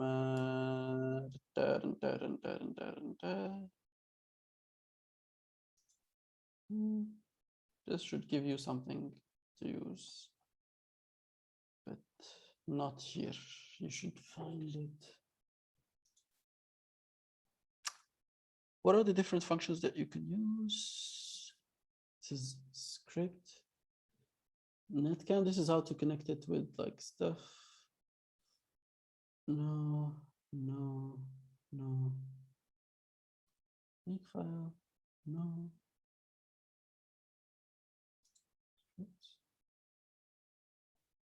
No.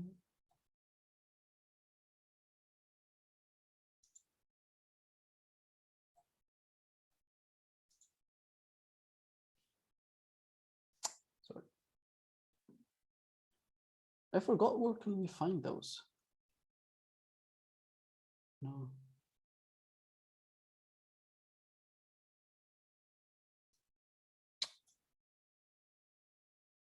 Should be here, maybe. No.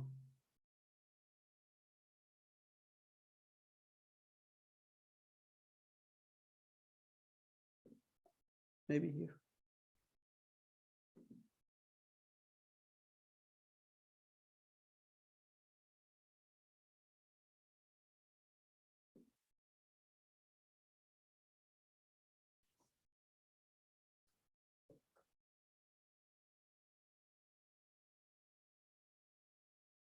Okay, yeah, there's detector MAP. Let me see this. MAP. Right. So there's darknet detector valid, there's darknet detector demo, there is MAP, there is test, there is train, valid, demo, test, train. Yeah, these are the ones, but I forgot where you found the list of all of these different functions. It's somewhere here, but it's super long that I cannot find it anymore. But anyway, does anybody have any questions so far about this lab? It's a pretty simple lab. A lot of information, that is true. And of course, for every single model, for YOLO V5, YOLO V4, YOLO scaled, YOLO PP YOLO. Every one of these have a different steps, number of steps for training it, have different number of steps for validating it. But in the end, they're very clear, very easy. If you know the theoretical explanations behind these things, you shouldn't really worry about. Let me just send it to you guys first.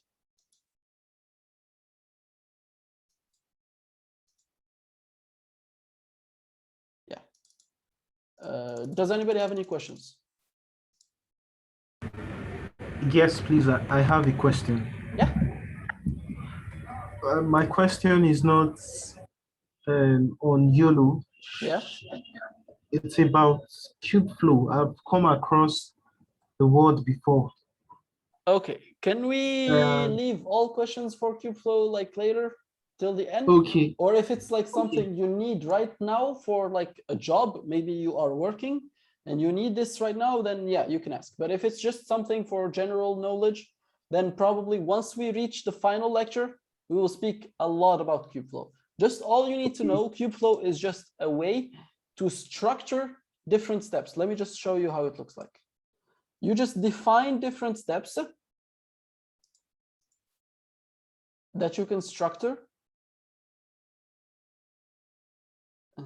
Something that's like, yeah, this is like a real image. There you go. So like you say, first step, read or download training data. Second step, split data into training testing, right? So this is download. This is split step. And then here we have training. This is generates the model. Here we have validation model. It takes both the model and the validation data set. Once it reaches or does something, we have a deploy step. So this is what it does, right? So you put different scripts at each step and it just organizes this whole situation together. Every single one of these scripts will be executed, for example, on a certain machine or a certain node. It will allow you to train on much larger CPUs. Each one of these will be like a Docker container. It will organize the communication between these Docker containers. It will allow you to separate, for example, the libraries of this one from the libraries of this one. So much more clearer work. You will be able to do like, how do we say this? Hyperparameter search. You will be able to compare different executions. And of course, you will be able to pass data between different Docker containers very seamlessly, as if it is inside the same Docker container, right? So all I think you have to do is you put the data inside output folder of this one, and they are directly taken into the input folder inside this one, just copy pasted by Kubeflow itself, right? So this is what Kubeflow does. Does that answer your question, or should I go into more detail? Yeah, no. It answers my question. I'll wait till the last lecture since we have other things to discuss. Just one more thing. Is it related to Docker? I've come across that one too. Yes, it's highly related to Docker. Yes, Docker containers. Okay. Yes. Okay, thank you. You're welcome. Anytime. Anybody else has any other questions?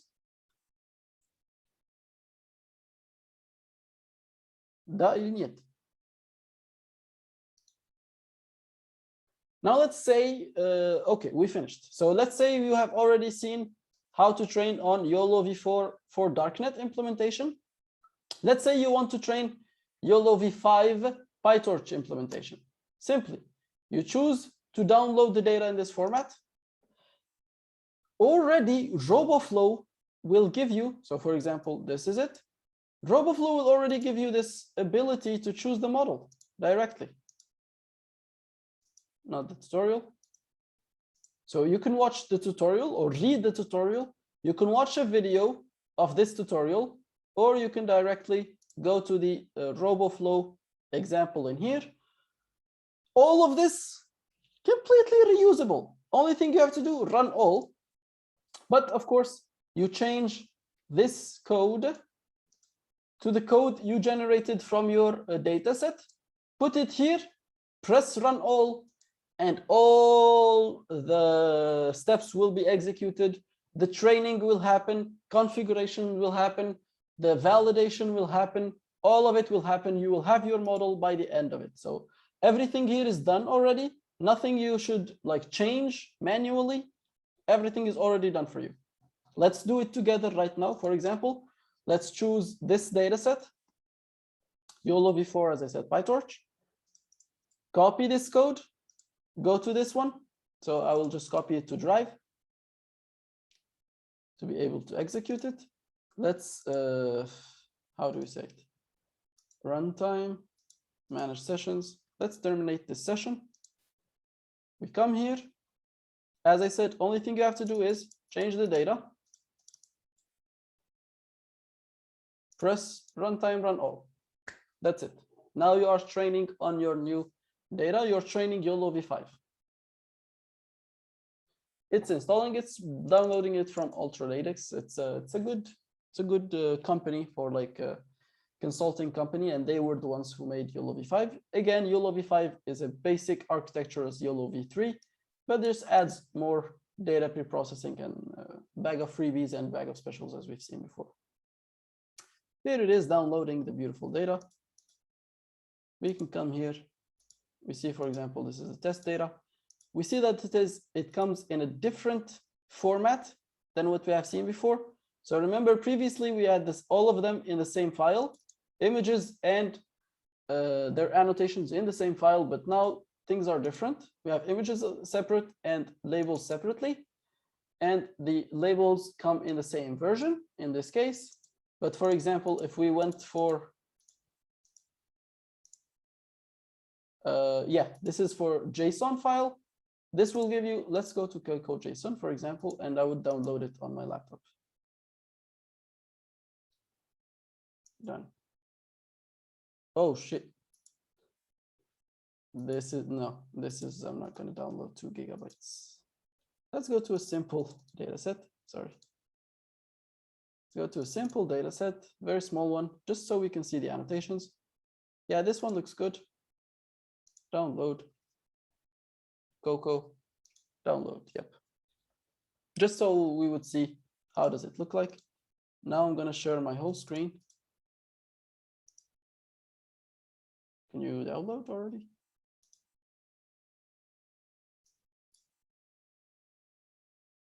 Nice, it's downloading. It has opened. Now I'm sharing the whole screen. So here you see the annotations are no longer simple, right? So this is the images, easy. Annotations are in a JSON file now. They're not TXT files separate. Now we have a JSON file. We will speak about this way of annotations in the next lecture, after the next lecture, so in the next lab, basically. We'll speak about what is crowd, what is segmentation, area, bbox, category ID, so you can guess it's pretty simple. All of this information, we'll speak about it in the next lecture. Just to show you that there are different architectures, of course, or different versions of each, or different annotation formats. We continue. Here it is doing its job. Now it's already training. So you see, we've already started the training. All of this, we're training YOLO v5 instantly. I didn't do any coding. Just copy pasted the link for my data, and the coding already was done for me. All I needed to do was just specify the data and run the script. Very easy, yeah? Pretty easy to like creating or training an object detector. Very easy. The hardest part, of course, is the data, right? Annotating the data, cleaning the data, and of course, putting it in the correct format. Because maybe you're not going to be using RoboFlow. So if you use something else, you're not going to have this ability to download the data in all versions. Yeah, so there's going to be a lot of work for you to change the data and do all of that. And this is something you will be doing in your homework. I would rather stop right here and start showing you or start asking you about your How do we choose the optimum number of batches? Ah, this is already answered. Yeah. So start asking you guys about your project. So any ideas for projects? Go ahead.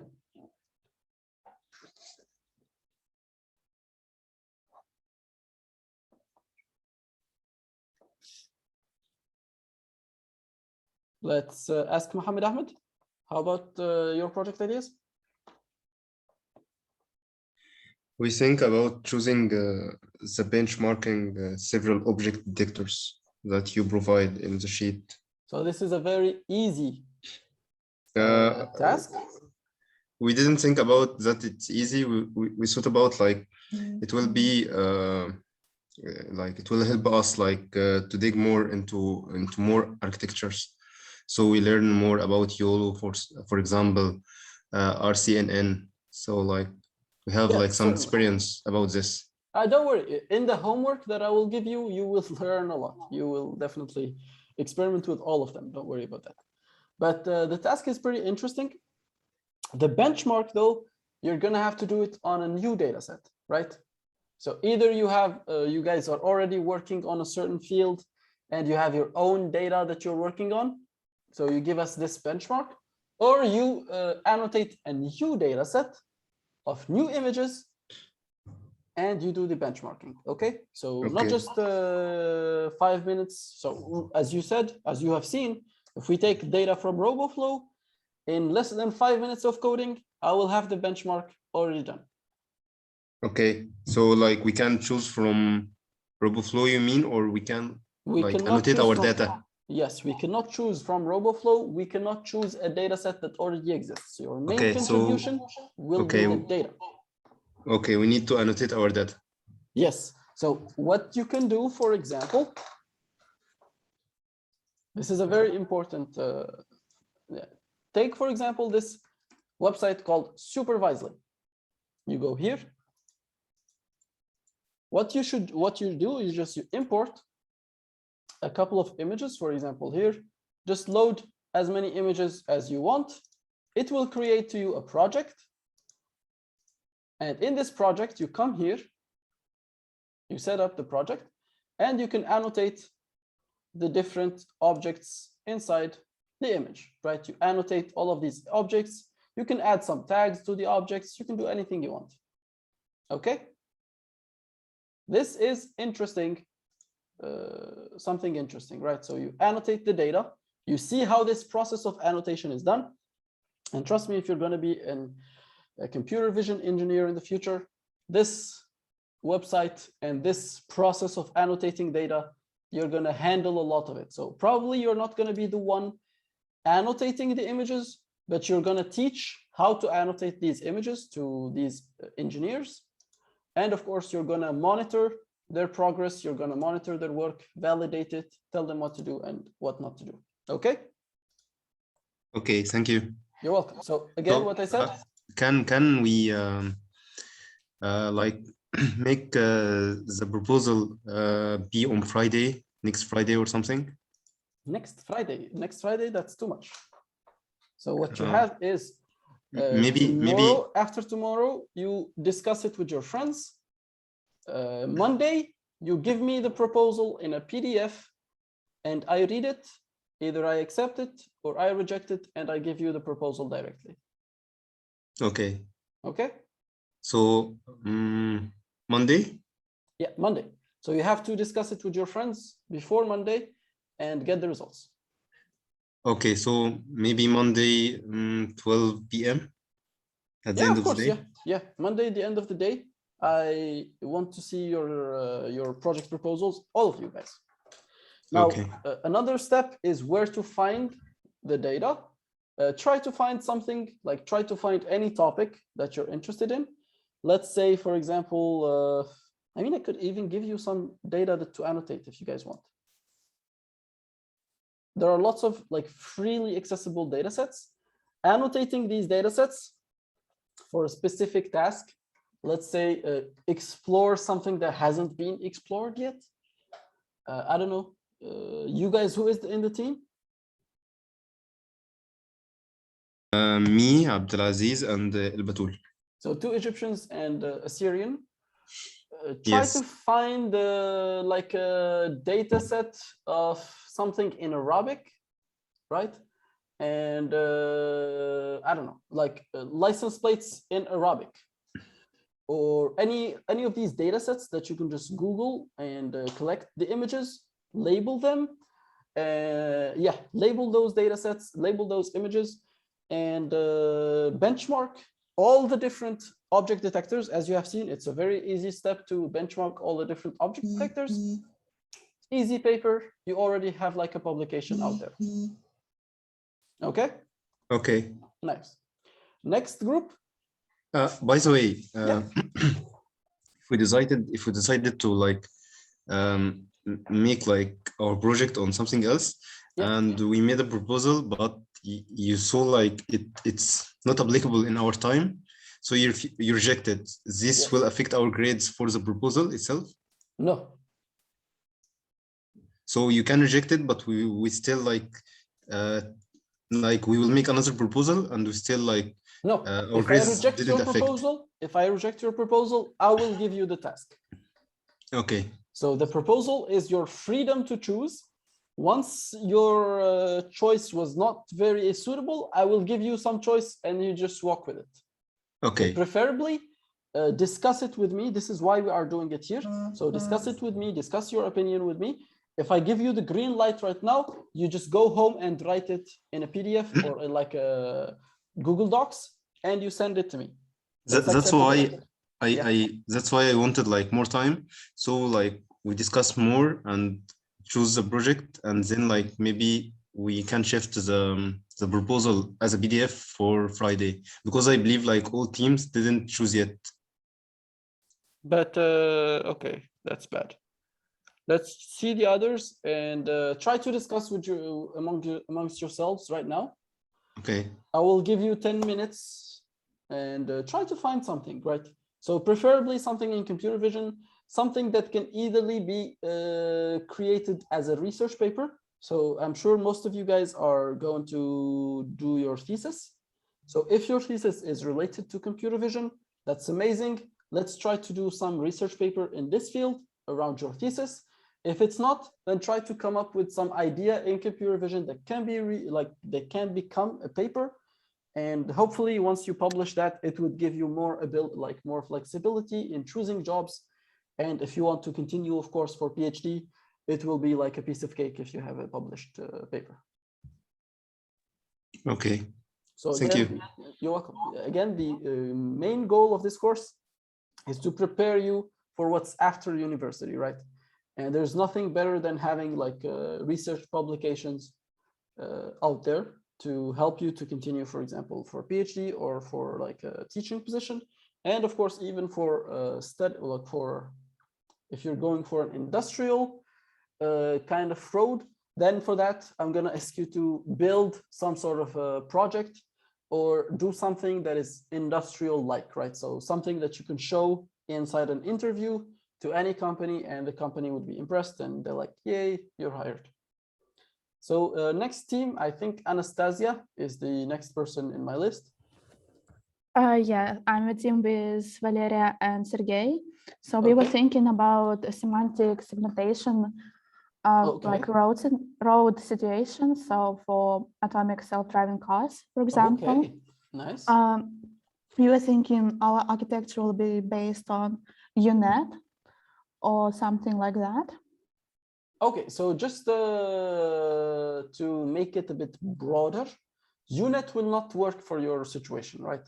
Of course, you are going to use UNet, but it's not going to work. So next lecture that we're going to have on next Friday will be about image segmentation.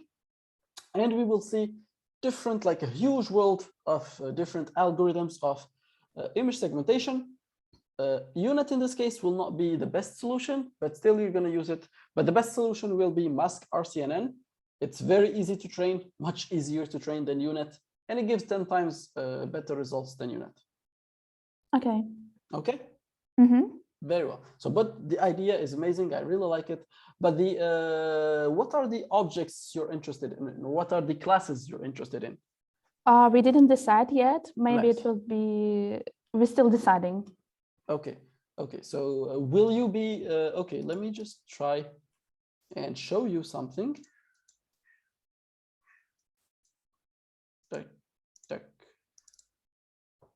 There is already a data set here of images that exist.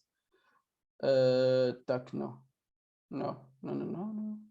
Should be, yeah, here it is. Udacity self-driving car. So this is like a data set of lots of images. Please let me zoom in on the images. They don't, huh? Horrible.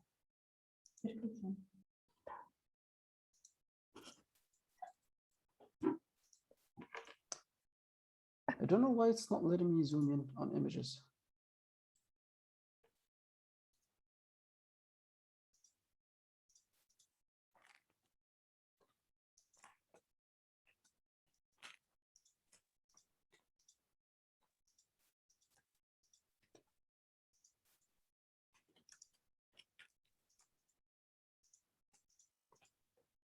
Maybe it's my ad block.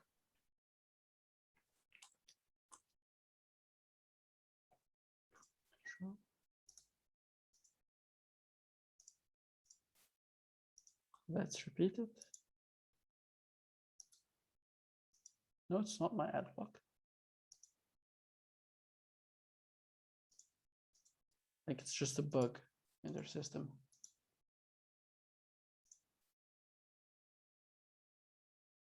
Oh, nothing here, no errors. Weird.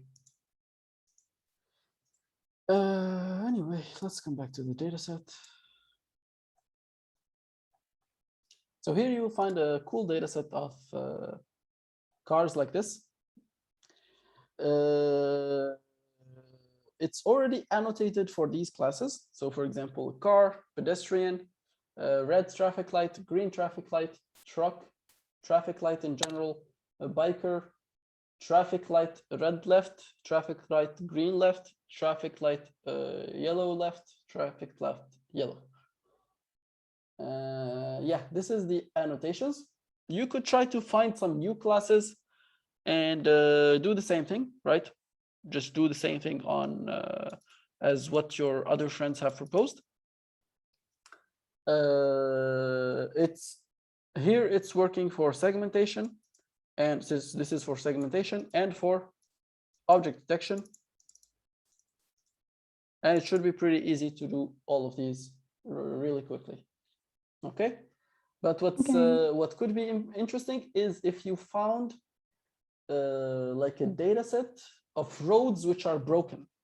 Best thing you could do, or easiest thing you could do, take your own cell phone, take your own like camera, walk around Innopolis. I'm sure there are like some roads which contain some problems.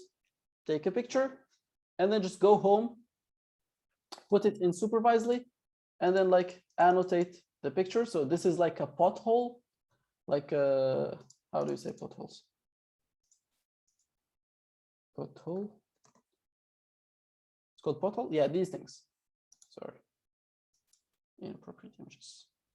Yeah, these like problems in the road, right? Or if you would like to annotate other stuff, then it's up to you. What do you guys think? We will decide on weekend, and then I think tell them. Preferably try to decide like during this lecture, right? So I gave you 1 week to decide from last week.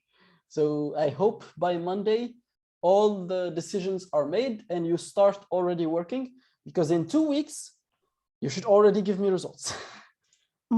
Okay. And the final 2 weeks you're gonna just be writing the paper and stuff. So try to decide as quickly as possible. I think the next person in the list is Randall. Of course, after this discussion, you will have like 10 or 15 minutes, discuss between your teammates and try to come up with something. And during the weekend, improve it further on, right? Randall, any questions, any suggestions? I was thinking, but then I don't know if this makes sense or not. So I was planning to do something on interpretability of deep learning models.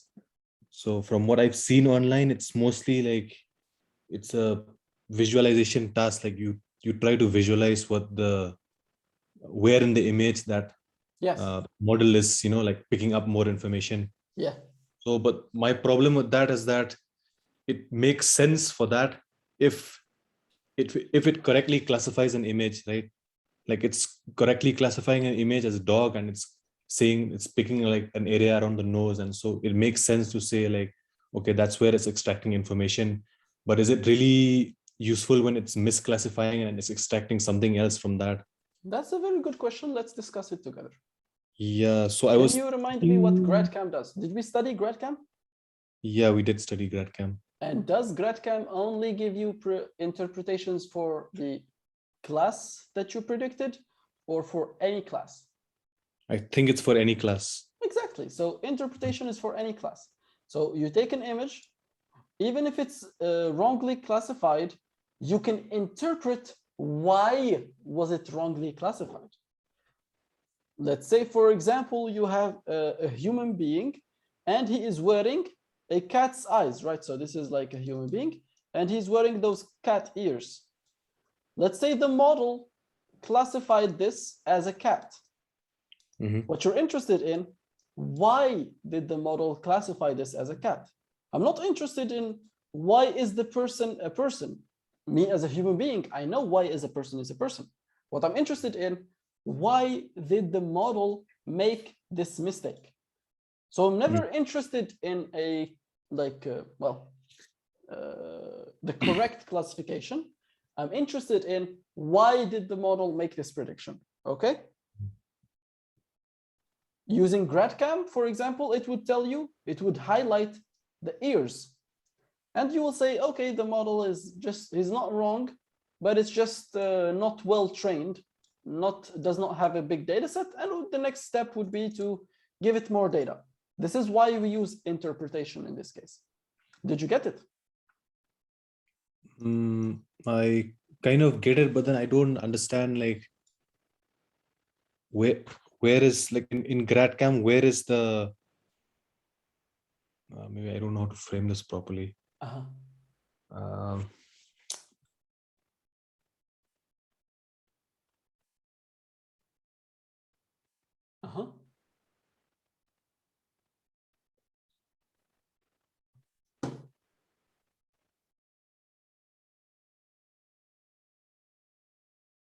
Like when you mention the why issue here, like I don't understand, like how is that interpreting that the model is making a mistake there on the ears?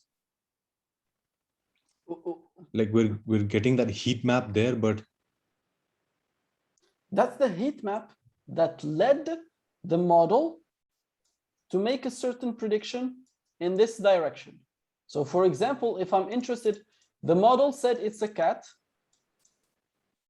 but at the same time, the model gave a very high probability to dog. So I'm no longer interested in the prediction that the model made, no longer interested in the correct prediction. I'm interested, why did the model give a high prediction for dog? So this is the question that I'm looking for. I go to the GradCam, interpret the image with regards to this class. It will give me a heat map saying, let's say this area was the reason. And then if I look at the image, this area is, there's a cat, but sleeping in a dog's bed. This will justify why did the model give a high probability for the dog class. You get but it? how is that justifying? Like, where is the, I mean, intuitively it makes sense, but I don't understand, like, why is this image like of a cat sleeping means that it's interpreting that as a dog, like misclassifying as a dog or interpreting that as a dog. You're saying why are the individual, so the why is not on the image, but the why is in the layers. Is that what you're saying?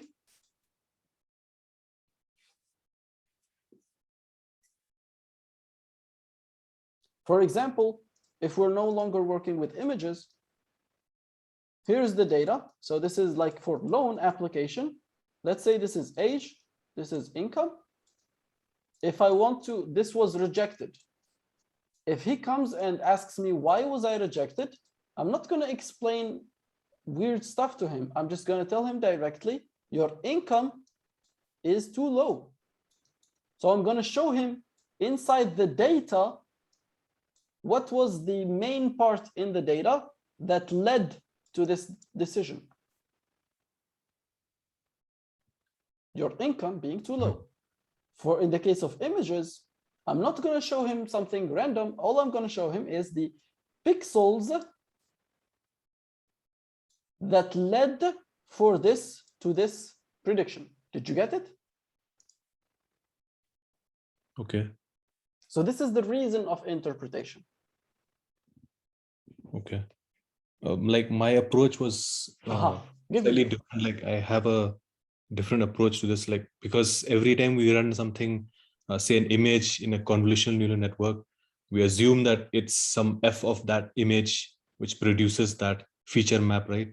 Yes. So what I want to do is actually minimize the distance between a function, the function of the neural network that we got, minus a function, like minimize the some norm of the actual. Sorry.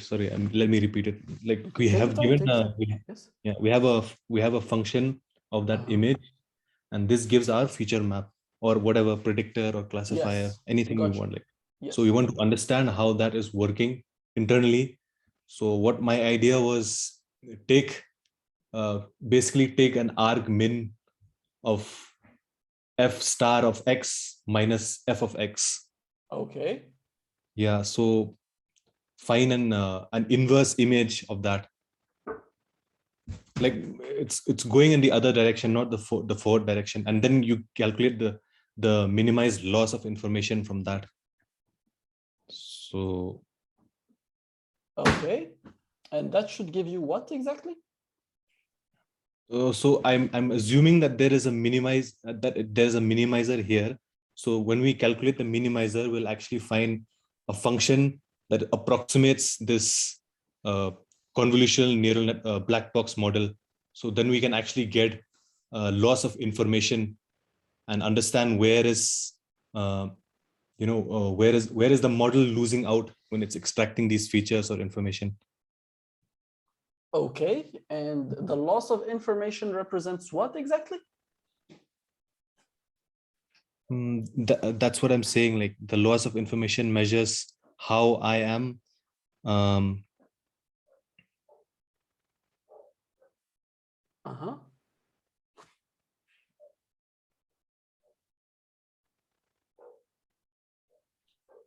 Take your time. Take your time. Yes. Continue.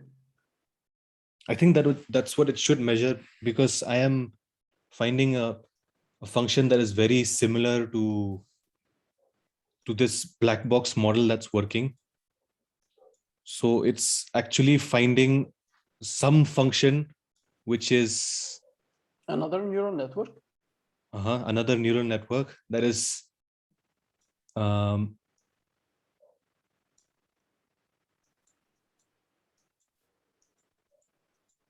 right? This is the inverse of this one. Continue. So this is what GradCam gives you, right? And you're trying to find an inverse from what GradCam gives you to the original image, and find the distance between these two. Yeah. Okay, and when you found the distance between them, what does that give you?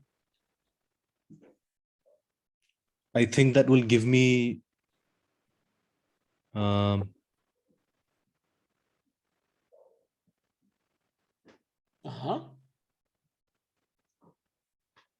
maybe the loss of information by comparing the differences between the inverted image and the original one. Then you're just going to get like a little bit of loss in detail, right?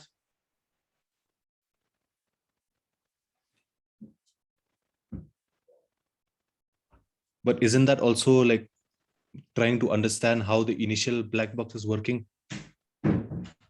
But what we're trying to do is how it's working for this specific image.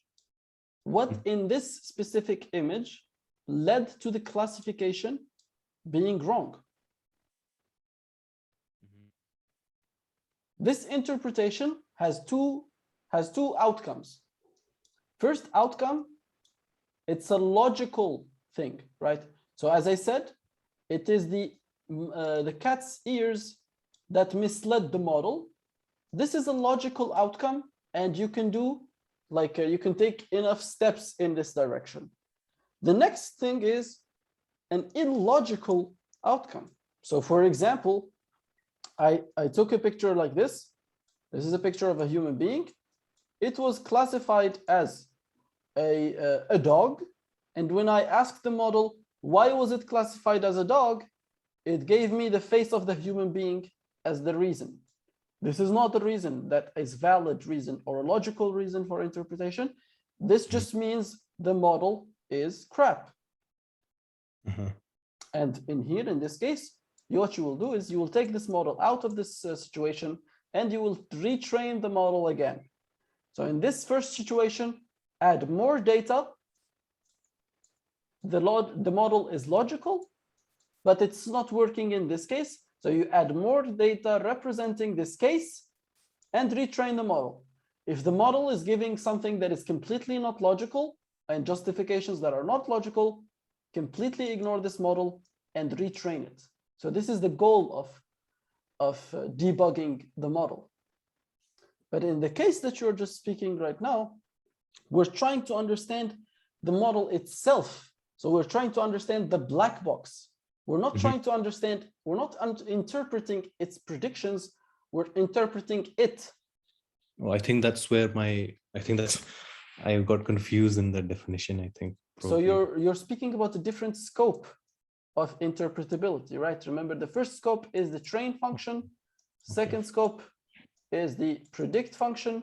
Third scope is what are the different parts of the model. How are the different parts of the model contributing to the classification? And all of these three scopes require the model not to be a black box. So if you do not know what are the components, you cannot know what is the effect of each component, right? So you don't know what is the list of components to begin with. So all of these require the model to be a open or a white box. The final or the fourth step, which is the most common step for interpretation, is interpreting for a single instance, and that is, or that can be done on a black box. Right? So we're not interested in the black box, we're interested in its prediction. Or why did it make a certain prediction for this specific instance? This is all that interests us in this case. I see. But the way you are thinking, I really love it. So this architecture that you just described, we will speak about it in the next lecture. This is called an autoencoder. And it's very commonly used for things like this, right? For the exact same things that you just described. So we will speak about this loss of information. What does it represent and how can we use it? All of these concepts, we will speak about them in the next lecture. But it's a great proposal. Can you try to elaborate maybe even more, and we can change it up a little bit and find a new method, right? Go ahead, continue.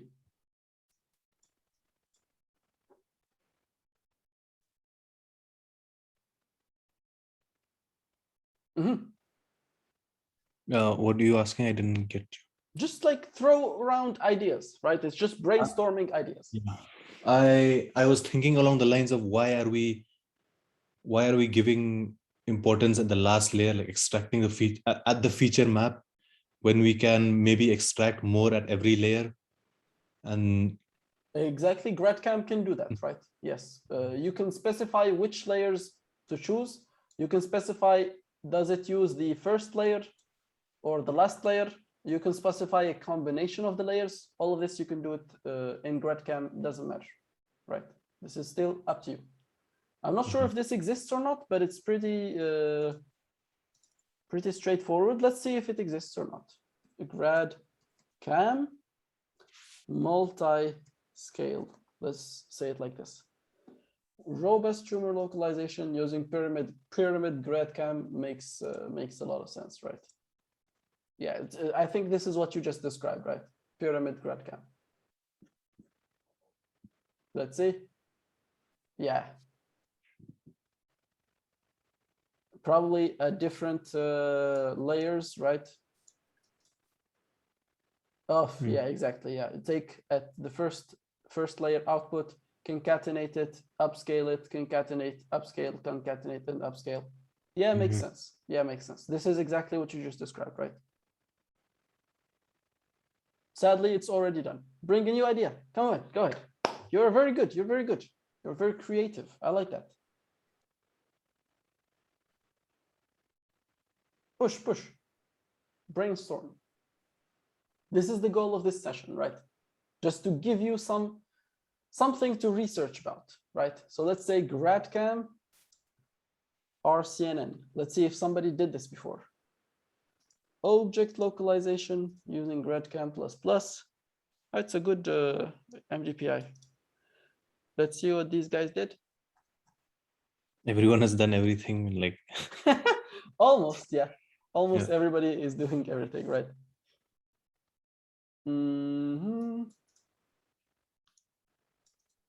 This is mask RCNN, but he combined it with GradCam, right? Yeah, makes sense. Okay, what? Okay. No, that's not what he's doing here. What he is saying is very basic. Yeah, this is a very basic idea. No, he's not doing what we are thinking of. Here, you know what he's doing. He just takes the heat map, surround it with a bounding box, and there you go. This is object detection. It's a good idea, but it's very basic, not what we're trick. We could try to do something like a GradCam, but instead of GradCam for CNNs, you do GradCam for RCNN. This will be a pain. It's gonna require lots of coding. It's gonna require lots of theory, but it's a good paper, and it could be published in a very, very big journal. Okay. What do you think? So it's instance interpretability for object detection. This is something that I'm not seeing, although it's pretty basic and it should be done. Instance interpretation. No, what? For object detection.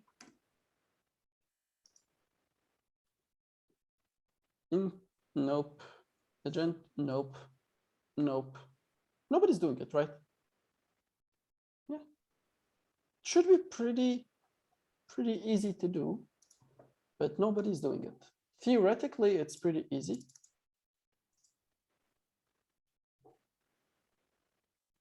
Sparse activation maps for interpreting 3D object detection. Nope.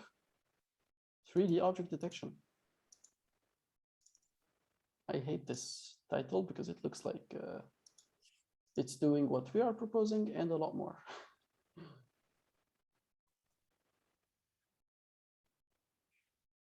Yeah, it's doing exactly what we're proposing, right? But for 3D images. Let's see more. Multiple instance. No. Tracking video interpretation method for rapid productivity. No, I really don't see it. Like, it should be something that comes directly to mind. No. Do you want to work on this? Since you are not graded, so basically you don't really care whether it succeeds or not, this could be a topic for your thesis, and you start working on it from now. So it's instance interpretations for object detection, right? What do you think? Can you go through the steps? So first, let's pick one algorithm, right? So we're not going to interpret every single algorithm out there. We will pick just one. Let's say this one is called RCNN, faster RCNN, right? In the faster RCNN, can you remind me what is the architecture? We have RPN, and we have a fast RCNN. So far, it looks complicated, right? Let's go to RPN, what it really is. So RPN is just a CNN plus a classifier, a moving classifier, right? Correct? And then here we have fast RCNN, which is just a CNN followed by ROI pooling. Still, it's a CNN. So ROI pooling does not do anything. It's just something that allows you to, it's completely, how do we say? Differentiable. So it's a differentiable operation. We don't worry about it. Continue. Followed by a couple of fully connected layers, right? So this is completely interpretable using something similar to GradCam. This is completely interpretable using something completely similar to GradCam.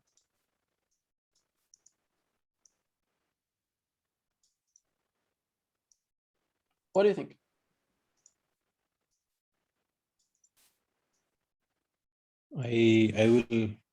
I will go through the material again, like to make sense out of it all.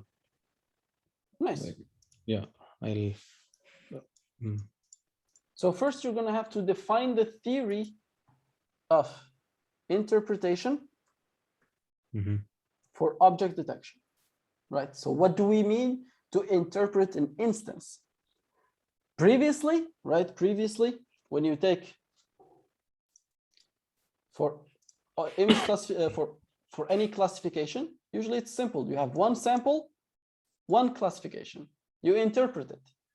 But now you are speaking with one image, and it has multiple classifications, and you're going to interpret all of them.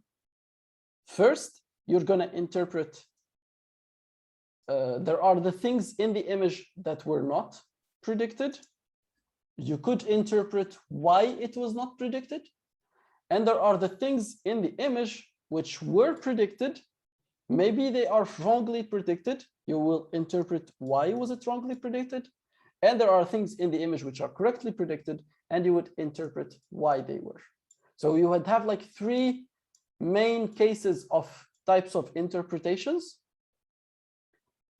And this already gives you like a very, very interesting field of research.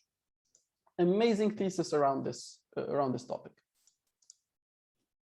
And since you're not graded, there is no failure or success. You're just doing it for the sake of research.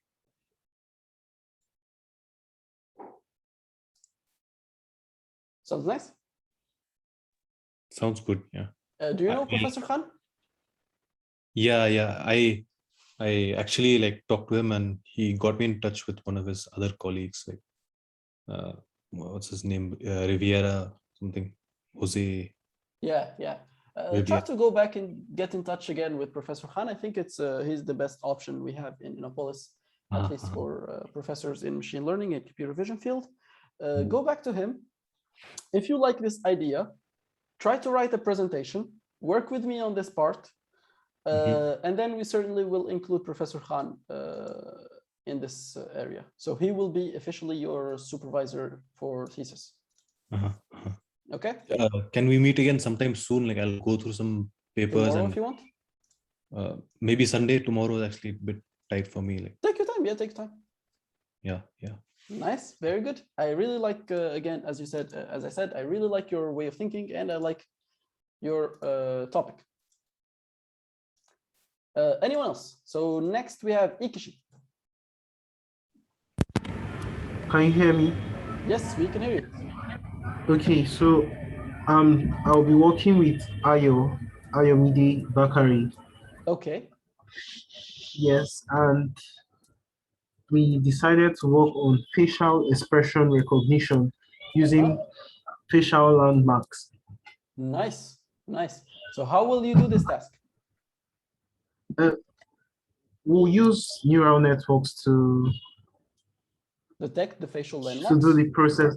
Can you hear me? Yes, yes, yes, yeah. Can you still hear me? Yes, we can still hear you very well. Okay.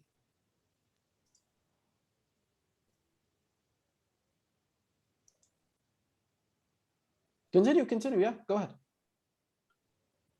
Yes, this is just the idea we have. This is what we want to work on.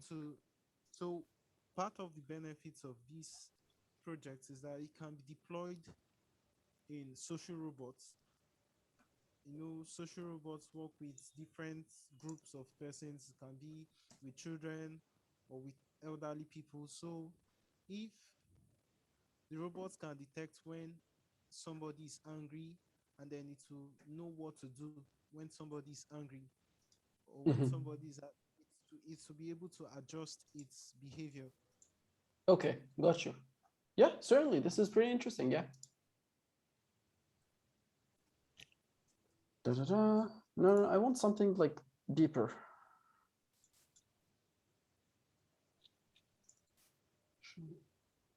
Data set.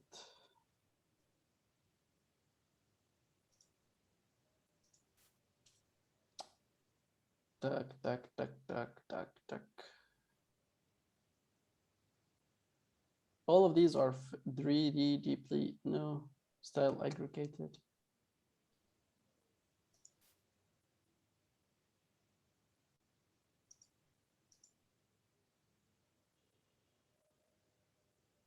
Sorry. Where do we find the GitHub?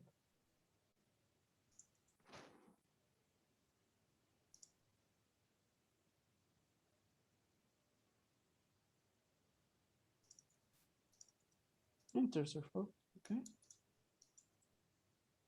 Okay, sounds nice.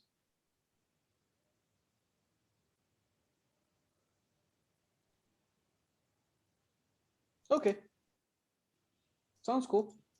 Have fun with it and try to combine it with the what is it called? Emotion recognition. And yeah, that's it. Thank you. Okay, thank you. Sounds like a very promising project. This project was done by a couple of my students already before, so it should be pretty easy. So I remember they did a good job in it, and it worked very well. So good luck. Okay. Nice. Okay, thank you. You're welcome. So yeah, Albetul already done, and Sergey. So for now, do you guys any of those who have previously presented? Do you have any new ideas? Maybe anything different?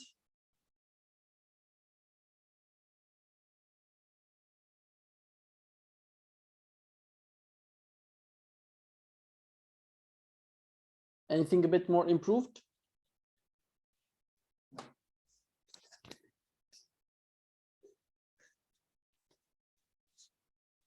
So can we discuss about like what we said earlier? Yeah. We said like we can work on a manually annotated data for object detection, which is like a medium level project, as you said, I believe. And we choose our data, maybe like something related to Arabic. Yeah. But the like what I don't understand right now. So if we, for example, like the license plates, you said about like it will be one object only. So we don't have like multi objects. Yeah, so just one object. Yeah. So we'll be fine if we use one object. Yeah, there's no problem. Once you detect, yeah, you can like take it even further and like make it 10 times more difficult. or like just a little bit more difficult, which is just once you detected the license plates, try to read what is the content. This is something that you can do easily with just like one line of code. So this is nothing you will train or something like that, something that already exists with lots of Python libraries. You can improve it by reading the content of the license plates, but just the detection of license plates is already enough. Okay, and we can use like a ready-made architectures like YOLO or something like this. Certainly, yeah, definitely. Okay. Yeah. Probably we will go with this. Okay, good. So do you have the data though for it? No, I will search for it for sure. So either you search for the data or you can make your own data, right? I don't know. Yeah, we will search or we will like make our own data and annotate it, but I don't know like, to be honest, I don't know like how many images do we need? How many images do we need? That is a very, very good question. And I would say, since the task is pretty simple, don't move, huh? Don't move. How many images do we need? Let's not speak in terms of images, but speak in terms of number of objects. Terms of objects, how? Like for each image, you mean like if we have like multiple objects, so yes. okay. So for example, here we have just one license plates, but what if we had like 5 cars like stacked on top of each other and we have lots of license plates? What interests us is the number of objects more than the number of classes or the number of images. Yes. And for that's true. For that, I would say anything around 300 is a good number. Okay. Is it good?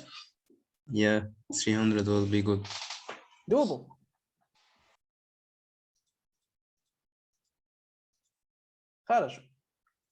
Anybody else? Maybe he has a different idea? Yes, we spoke about our team a little bit more. We want to choose one class, for example, road marking, Yeah. and train it with open source datasets and try to predict with Innopolis dataset. And we want to use attention mechanism for that. Okay, so object detection using attention? No, semantic segmentation and attention on road marks, yes.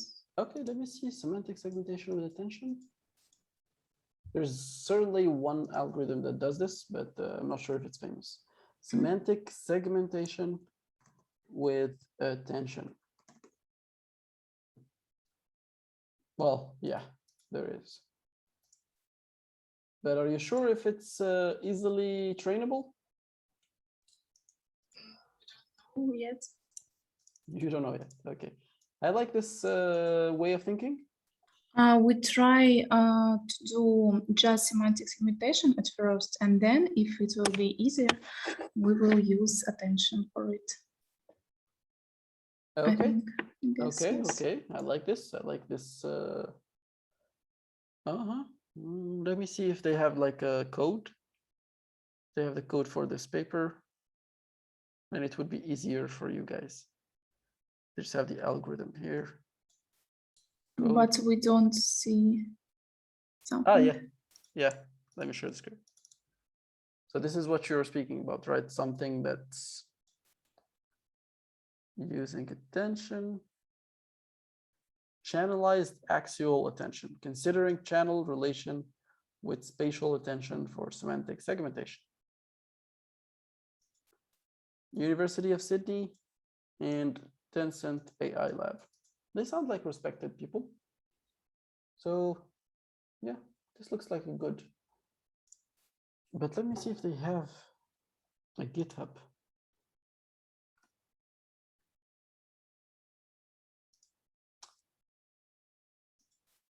No.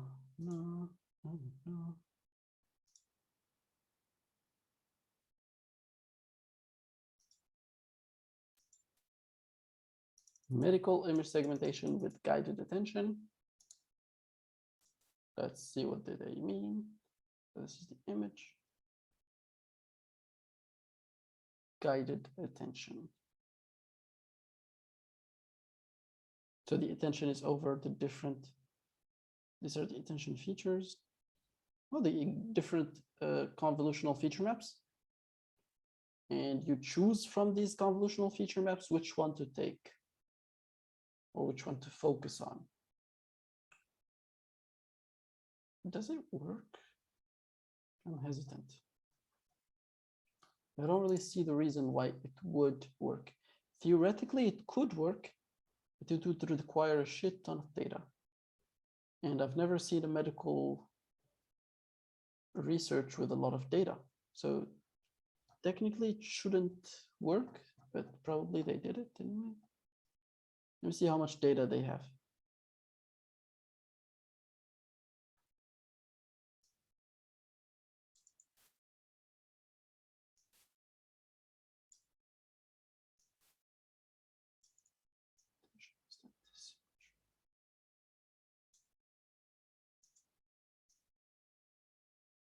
Yeah, as I expected, over the different feature maps. So they're trying to do the, what is it called? The segmentation based on different feature maps, extracted feature maps. This is a good idea, right? But attention would not work with how many images? 20 for testing? Oh, this is trash. I don't believe that it's doable with like 400 scans. I mean, if it's 3D scans, maybe, but do they use 3D scans? Oh, it's 3D scans. Okay, 3D scans, maybe. 3D scans, 300. They have 390 and 165 Z dimension. Could be doable. Could be doable. Yeah. Yeah, it could be doable. Okay, doable. So you want to do something like this, right? I guess, yes. This is what you mean with attention, right?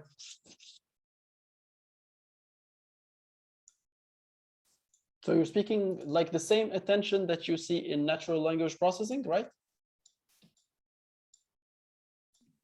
Yes, I think, yeah.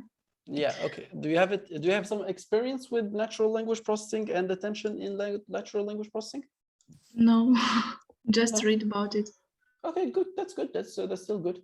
So for you, what you're gonna need, you have the data here, or you have the model in here. They don't give the data, of course, because data is private and it's for patients, so they do not give it. But I hope they give you some at least pre-trained model. SRC, maybe some pre-trained model here. If they don't give pre-trained model, I would say it's impossible.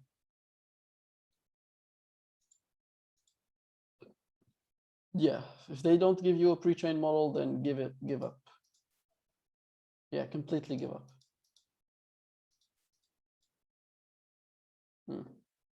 They don't give a pre-trained model. That's bad. So is it worth this? This would take like weeks of training, and it would require a lot of computational power. I don't think it's doable for our course, at least. Great idea. Very, how do we say this? Very inspiring idea, but definitely you're going to struggle and you're going to require a lot of resources to pull it out. Yes, we will start at first with semantic segmentation, and then if we will have more time, we will do it by attention. But okay, so semantic segmentation. Yes, for road markings. Road markings. What do you mean road markings? Road markings, like these things. Yes. Oh, okay, yes. Gotcha. Yeah, okay, gotcha. Yeah, this is good. You said the data set will road lines. Yeah, the data set will be your data set or something. You will generate the data. No, we will find open source data set, but for prediction, we will use our data set from Innopolis. Okay, go ahead for it. Yeah, that would be nice. Good luck. Thank you. So I guess you guys have already chosen, everybody has chosen their topic. Try to think about it over the weekend, and from till Monday, please give me your or submit your PDF that contains the details of your proposal. Okay? Okay. Good luck, everybody, and have a great weekend. See you next week. Thank you. Thank you. Thank Bye. you. Bye-bye. Bye-bye.